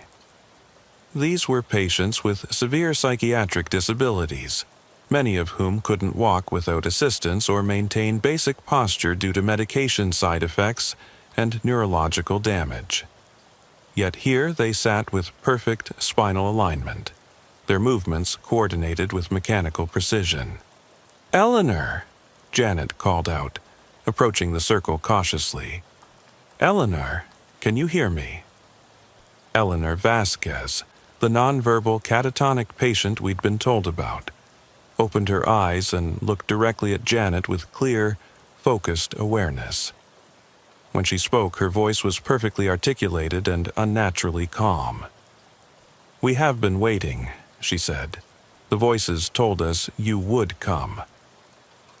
Janet backed away, her professional composure finally cracking. "That's impossible. She hasn't spoken in 8 years. She doesn't have the cognitive capacity for coherent speech." But Eleanor continued speaking, and as she did, the other patients opened their eyes and began to speak as well. Not in overlapping conversation, but in perfect unison, as if they were all mouthpieces for a single consciousness. "The building remembers," they said together. "Every mind that has been broken here, every soul that has been lost. We are the keepers of their pain, the vessels of their accumulated suffering." Sarah stepped forward, falling back on her crisis intervention training despite the surreal circumstances. "My name is Sarah. I'm a paramedic. We're here to help you. Can you tell me if anyone is injured or in distress?" The patients turned their heads toward her with synchronized movements, and when they smiled, it was with identical expressions that belonged on no human face. "Help?" they said in unison. "We are beyond help. We are beyond healing. We are the wound that never closes, the treatment that never ends." Rodriguez was backing toward the corridor entrance, his hand instinctively moving toward his weapon despite the obvious futility of such a gesture. "We need to get out of here, now."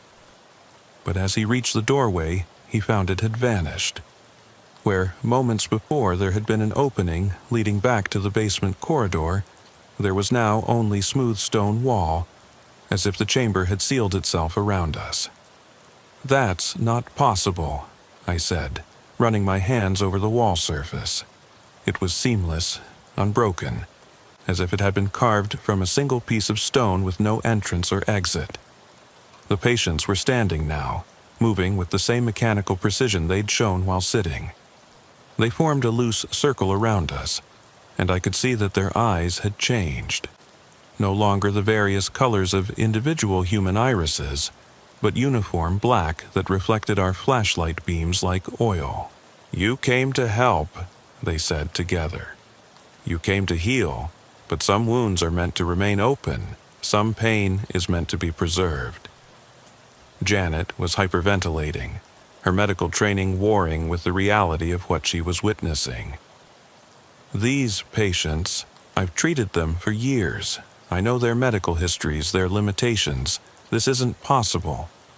Possibility, the patients chanted, is determined by perspective. From your perspective, we are mentally ill. From our perspective, we are the most sane beings in this building. They began to move closer, and I could see that their synchronized movements weren't quite human.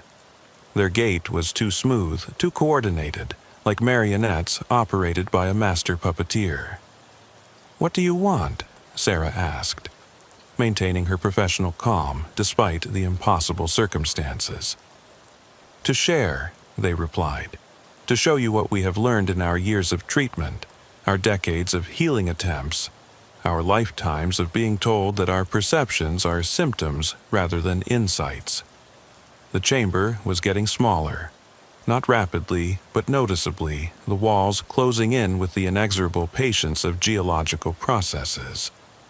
Our circle of light was shrinking as the patients drew closer, and I could feel the weight of the building above us, the accumulated pressure of decades of institutional medicine and human suffering. The medications, the patients continued their unified speech, were meant to quiet the voices. But the voices weren't symptoms, they were warnings. They told us what this place really is, what it does to the minds it claims to heal. Rodriguez was checking his equipment, looking for anything that might serve as a tool or weapon. "How do we get out of here?" "You don't," the patients replied with their terrible, synchronized smile. "You become part of the treatment, part of the healing process, part of the wound that never closes." That's when I understood what was happening. This wasn't a psychiatric emergency in any conventional sense. We were dealing with something that had been growing in the basement of Fairview State Hospital for decades. A collective consciousness formed from the accumulated suffering of patients who'd been told their perceptions were delusions. Their insights were symptoms, their awareness was illness. "You think we're crazy," Eleanor Vasquez said, her voice distinct from the group for the first time. "But we see things you can't see. We hear things you can't hear. We know things you refuse to know." The other patients nodded in unison. "The building feeds on minds," they chanted. "It grows stronger with each treatment, each medication, each electroshock therapy session. Every time someone's perception is dismissed as illness, the building gains another voice." The walls continued to close, and our flashlights were beginning to dim. But in the growing darkness, I could see something that made my blood run cold. Figures moving in the shadows beyond our circle of light. More patients, dozens of them, emerging from passages that shouldn't have existed. "How many are there?" Sarah whispered. "All of them," Janet replied, her voice hollow with realization. "Every patient who's ever died in this building. Every mind that's ever been broken by the treatment process. They're all still here." The shadow figures were becoming more distinct as they approached. Patients from different eras, wearing hospital gowns from different decades. Their faces bearing the expressions of people who'd been told their entire lives that their perceptions were invalid. "We tried to tell the doctors," they said in a whisper that came from everywhere at once. "We tried to explain what we could see, what we could hear, but they called it illness. They called it delusion. They tried to make us forget. But the building remembers," the original 13 patients continued. "And now it's time for the healers to understand what healing really means." The chamber had shrunk to the point where we were pressed together in the center, surrounded by dozens of figures whose existence challenged everything I understood about life, death, and psychiatric medicine. Our radios were completely dead, our flashlights failing.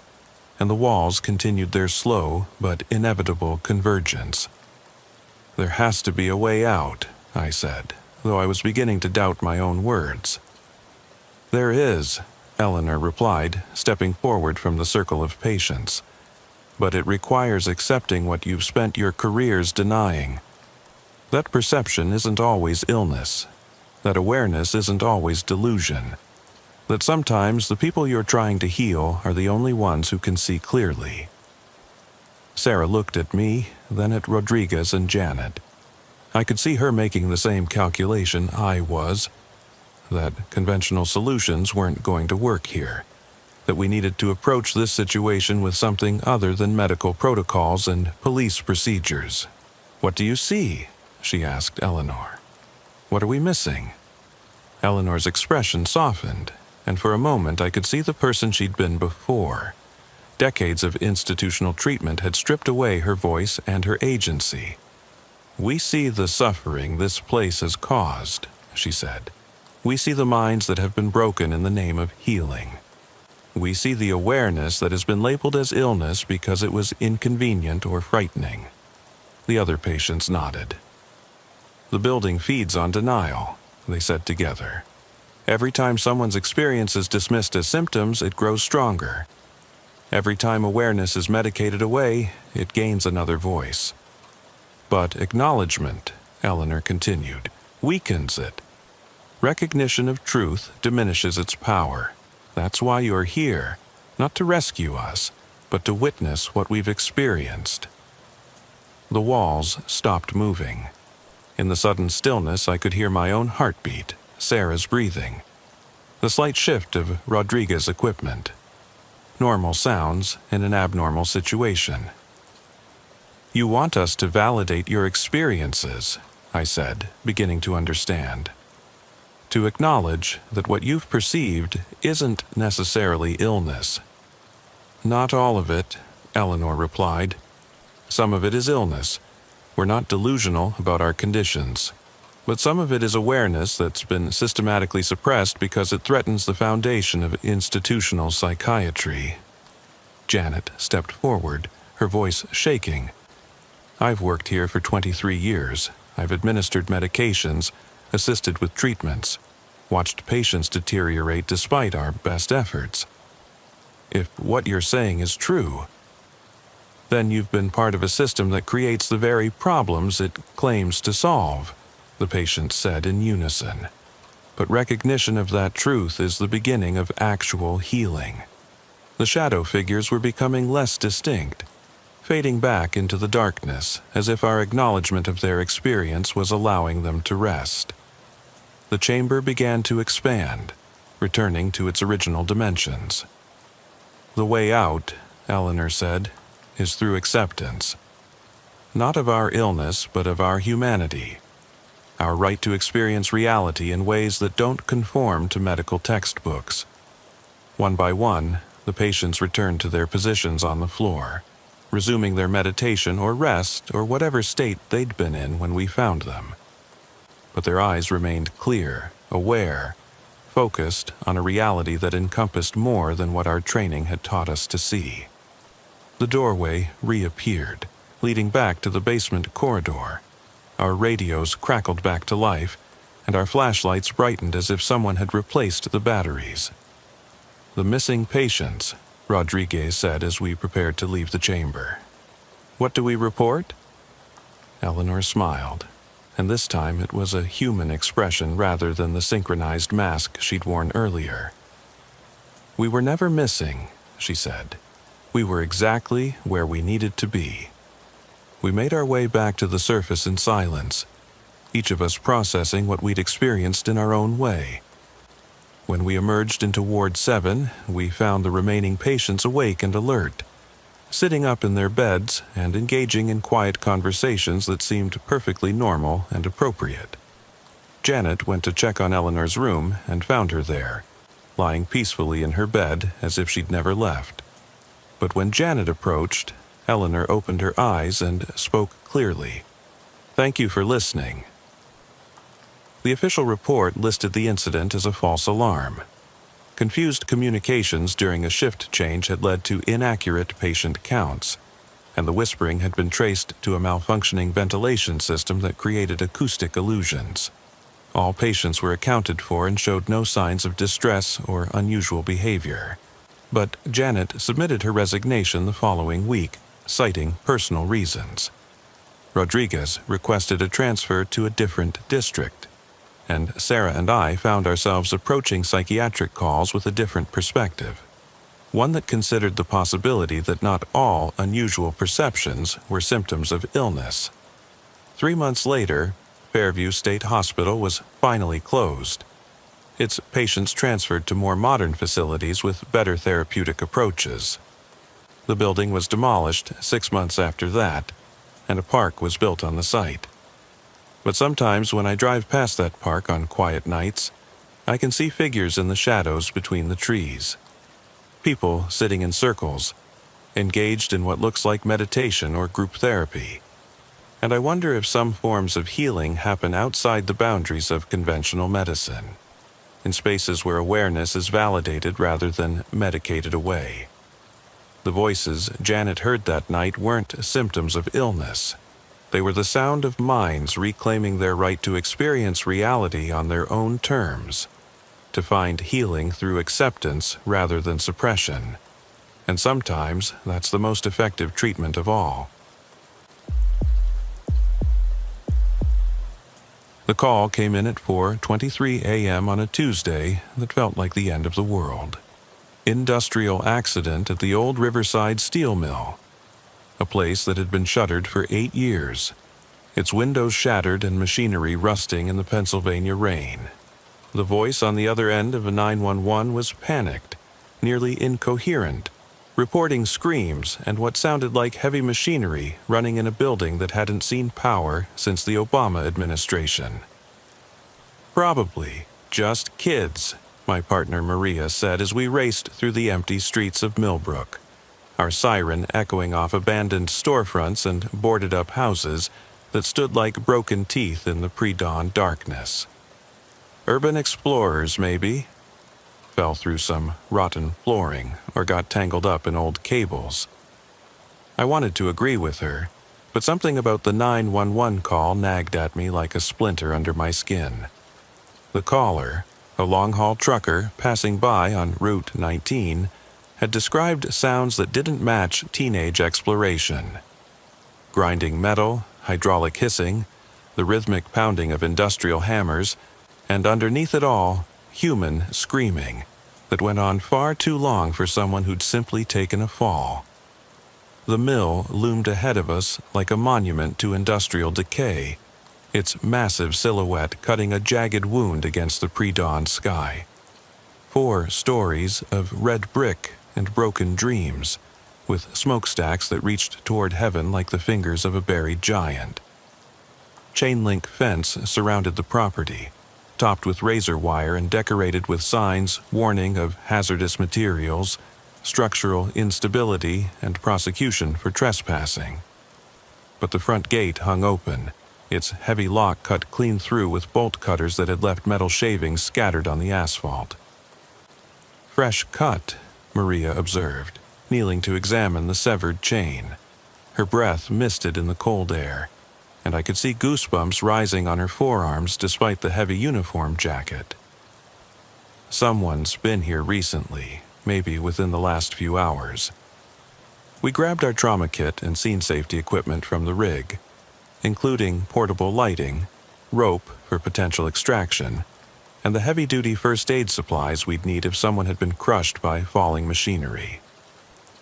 The mill's main entrance had been welded shut years ago, thick steel plates covering what had once been glass doors where thousands of workers had passed each day. But we found a service door on the east side that had been forced open, its metal frame bent outward as if something had exploded from within rather than broken in from outside. The smell hit us immediately as we approached the breach: oil, rust, and something organic that made my stomach clench and my sinuses burn. Not decay exactly, but something alive and wrong, like blood mixed with machine lubricant and the metallic tang of superheated steel. "Hello," I called out, my voice echoing through the cavernous space beyond the doorway. "EMS, Millbrook Fire and Rescue. Is anyone injured in there?" The response came not in words, but in sound, a low, rhythmic grinding that seemed to come from deep within the building, accompanied by the hiss of hydraulic systems and the distant clang of metal on metal. It was mechanical, deliberate, the sound of massive gears turning and pistons firing, despite the fact that the mill had been disconnected from the power grid for nearly a decade.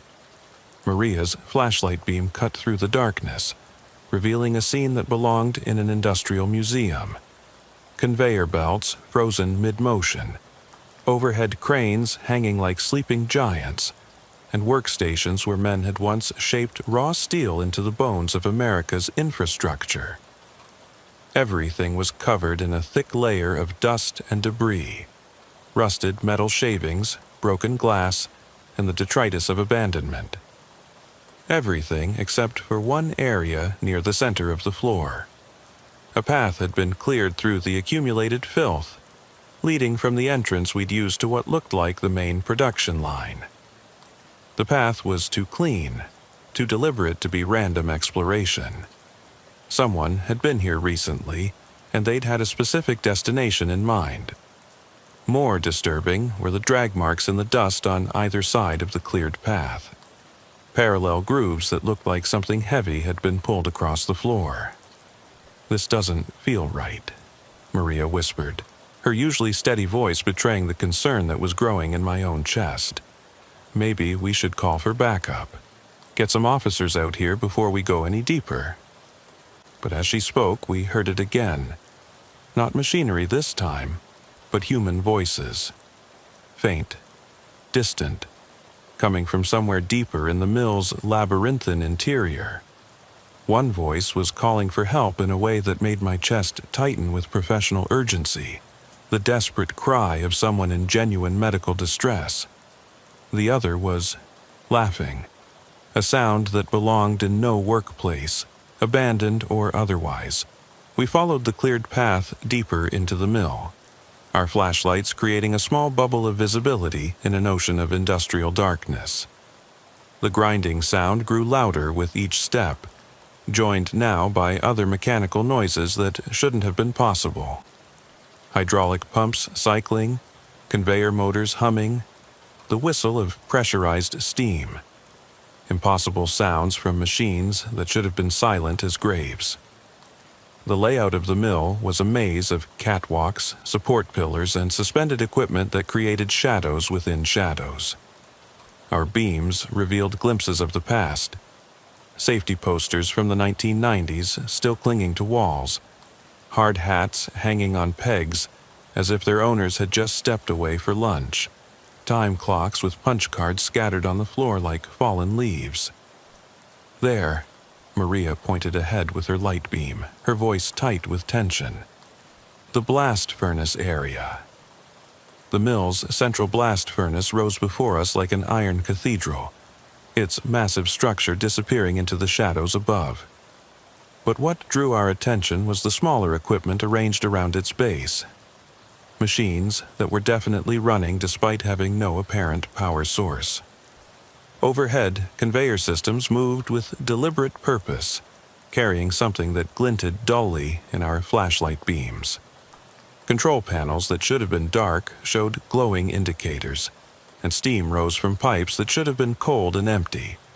And standing beside the main control panel, operating the machinery with the casual expertise of someone who'd worked there for decades, was a man in coveralls that should have been uniform gray, but appeared to be stained with something dark and wet.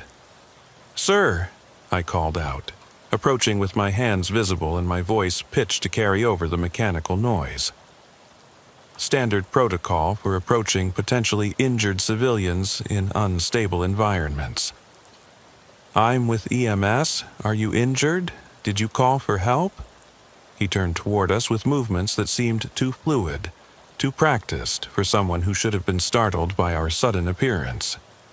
In the harsh beam of Maria's flashlight, I saw a face that belonged to another era entirely. His features were sharp and angular, carved from some harder material than flesh, and his eyes were sunken deep in their sockets like dark holes in a skull. His skin had a pale, waxy quality that reminded me of old daguerreotypes, and when he smiled, it was with teeth that seemed too numerous and too sharp for a human mouth. "Help?" He laughed, and the sound echoed strangely off the metal walls, bouncing back at us from multiple directions, as if the mill itself was joining in his amusement. "Oh, I'm beyond help, friends. Have been for quite some time now. But you're just in time for the next batch." That's when I saw what the conveyor system was carrying. Not scrap metal or industrial materials, but human forms. Bodies on makeshift stretchers, some moving weakly, others perfectly still. As my eyes adjusted to the dim light and the horrible reality of what I was seeing, I could make out the details that would haunt my dreams for years to come. Men and women in various states of injury and consciousness, their clothes torn and stained with blood, being transported along the overhead track toward the blast furnace like offerings to some industrial god. "Jesus Christ," Maria whispered, her flashlight beam trembling as she tracked the movement of the conveyor. Are those people?" The man in coveralls followed our gaze and nodded with satisfaction, like a factory foreman showing off his operation to visiting executives. "My workers," he said with obvious pride. "Been collecting them for years now. Urban explorers, copper thieves, homeless folks looking for shelter. They come to my mill thinking it's abandoned, but really, I've just been waiting for the right employees." One of the forms on the conveyor belt stirred, lifting its head weakly, and I saw the face of a young woman, maybe 25, with blood matting her blonde hair. Her lips moved soundlessly, forming what looked like the word "help" over and over again. Training kicked in despite the surreal horror of the situation. I stepped forward, reaching for my radio to call for immediate backup and additional ambulances. "Sir, I need you to step away from those controls. We're going to get these people down from there and get them medical attention." But as I moved, the machinery around us suddenly roared to life with deafening intensity. The grinding sound became a metallic scream, and the conveyor belt began moving faster, carrying its human cargo toward the open mouth of the blast furnace. The man in coveralls laughed louder, his voice somehow cutting through the mechanical cacophony. "You don't understand," he shouted over the noise. "They're not going to medical attention, they're going to work, forever and ever just like me." That's when I noticed the others, moving between the machines, tending to controls and adjusting mechanisms, were more figures in coveralls. Dozens of them, all with the same pale, waxy skin and sunken eyes. Some were missing limbs, others had obvious crush injuries or burns, but they all moved with the same fluid efficiency, and they were all looking at us now, turning away from their tasks to focus on the two new arrivals in their domain. "Maria," I said quietly, backing slowly toward the path we'd followed into the mill. "We need to leave, now." But Maria wasn't moving. She stood transfixed, her flashlight beam fixed on something near the blast furnace. Following her gaze, I saw what had frozen her in place. Suspended from hooks near the furnace's opening were dozens of uniforms: police, fire department, EMS. Some were recent, others looked decades old, but all bore the unmistakable stains of violence. And among them, hanging like a grisly trophy, was a paramedic jacket with Millbrook Fire Rescue emblazoned across the back. That's Jimmy's jacket," Maria whispered. Jimmy Kowalski had been a paramedic with our service who'd disappeared 6 months ago while responding to a call. His body was never found, and the investigation had eventually gone cold. But that's impossible. He never came here. The man in coveralls heard her and smiled wider, revealing more of those too numerous teeth. Oh, but he did. They all do, eventually. The mill calls to them, you see. Calls to all the helpers, all the ones who think they can save people. He gestured to the uniforms with obvious pride. We have quite a collection now. Police officers, firefighters, paramedics, social workers, everyone who ever thought they could make a difference. The workers were moving closer now, emerging from behind machinery and descending from catwalks with the inexorable patience of the dead. Their movements were wrong, too coordinated, too purposeful, like parts of a vast machine rather than individual beings. You see, the foreman continued, his voice taking on the tone of someone explaining a simple concept to children. The mill never really closed. It just changed what it produces. Used to make steel. Now it makes workers. Forever workers who never tire, never complain, never go home at the end of their shift. I grabbed Maria's arm, trying to snap her out of her trance. We're leaving, right now. But when I turned toward our exit, I found the path blocked by more workers. They stood in perfect formation, their pale faces eerily calm, their dark eyes reflecting our flashlight beams like mirrors. Behind them, the machinery continued to roar, and the conveyor belt continued to carry its human cargo toward an unthinkable fate. Now, the foreman said, approaching us with his hands outstretched in what might have been a welcoming gesture if not for the blood caked under his fingernails. No need to rush off. You came here to help, didn't you? Well, these people need help. They need to learn their new jobs, adapt to their new circumstances. You can assist with that. One of the forms on the conveyor belt, a middle-aged man in a torn flannel shirt, lifted his head and locked eyes with me. His mouth was moving, and even over the mechanical noise, I could hear him crying out, "Please, help me. I have kids. Please." Every instinct I developed in 15 years of emergency medicine screamed at me to do something, to help, to find a way to get these people down and out of danger. But the rational part of my brain, the part that had kept me alive through countless dangerous calls, recognized a trap when I saw one. The thing about helpers, the foreman continued conversationally, as if we were discussing the weather rather than standing in an industrial hell, is that they can't help themselves. It's not in their nature to walk away from someone in need. That's what makes them such excellent raw material. Maria suddenly broke from her paralysis, fumbling for her radio. "Dispatch Unit 12, we have multiple casualties at the Riverside Mill. Possible entrapment. Requesting immediate..." Static. Dead air. The radio was completely silent, not even picking up the usual background chatter that connected us to the outside world. "Communication's always been a problem here," the foreman said apologetically. "Something about the iron content in the building materials. Plays hell with radio signals. Don't worry though, you won't need to call anyone. You'll be staying." The workers began closing in from all sides, moving with that same mechanical precision. Up close, I could see the details of their condition more clearly. The crushed limbs that had been roughly repaired with wire and metal plates. The burns that had been treated with patches of some unidentifiable material. The missing eyes replaced with dark sockets that somehow still seemed to see. "Last chance," I whispered to Maria. "When I say go, we run for that service door. Don't stop, don't look back, don't try to help anyone." But Maria was staring at something else now, a figure emerging from behind the blast furnace. This one wore the remains of a paramedic uniform, the same blue shirt and badge we both wore.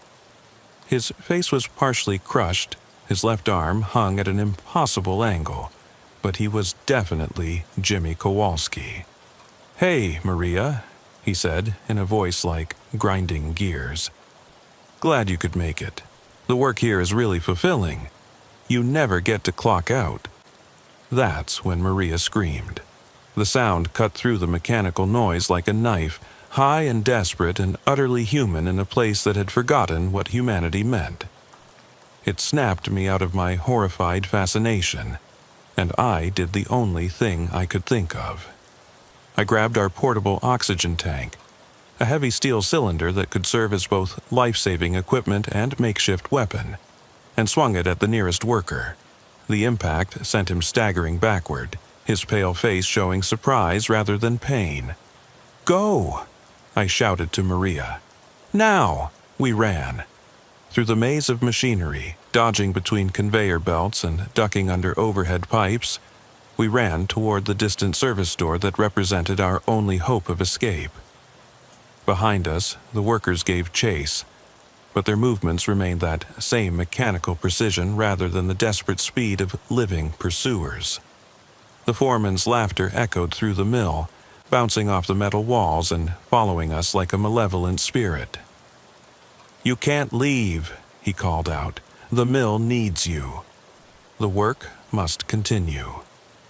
We reached the service door and tumbled through it into the cold pre-dawn air, gasping and shaking as adrenaline flooded our systems.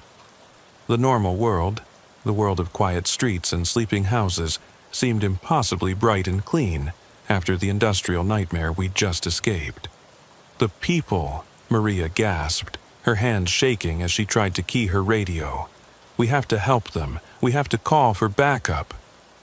But when we turned to look back at the mill, the service door was gone. In its place was solid brick wall, weathered and stained with decades of rust and neglect. The sounds of machinery had stopped, leaving only the normal silence of an abandoned building. "That's impossible," Maria whispered. "We just came through there. There was a door." I played my flashlight beam across the wall, searching for any sign of the entrance we'd used. Nothing. Just brick and mortar and a few old posters warning about safety regulations that no one would ever need to follow again. We called it in anyway, reported multiple casualties, possible industrial accident, requested immediate response from fire rescue and law enforcement. But when the backup units arrived 20 minutes later, they found only an empty building that had been thoroughly searched by the city's safety inspectors just 3 months earlier. No machinery, no power, no people, and definitely no service door on the east wall.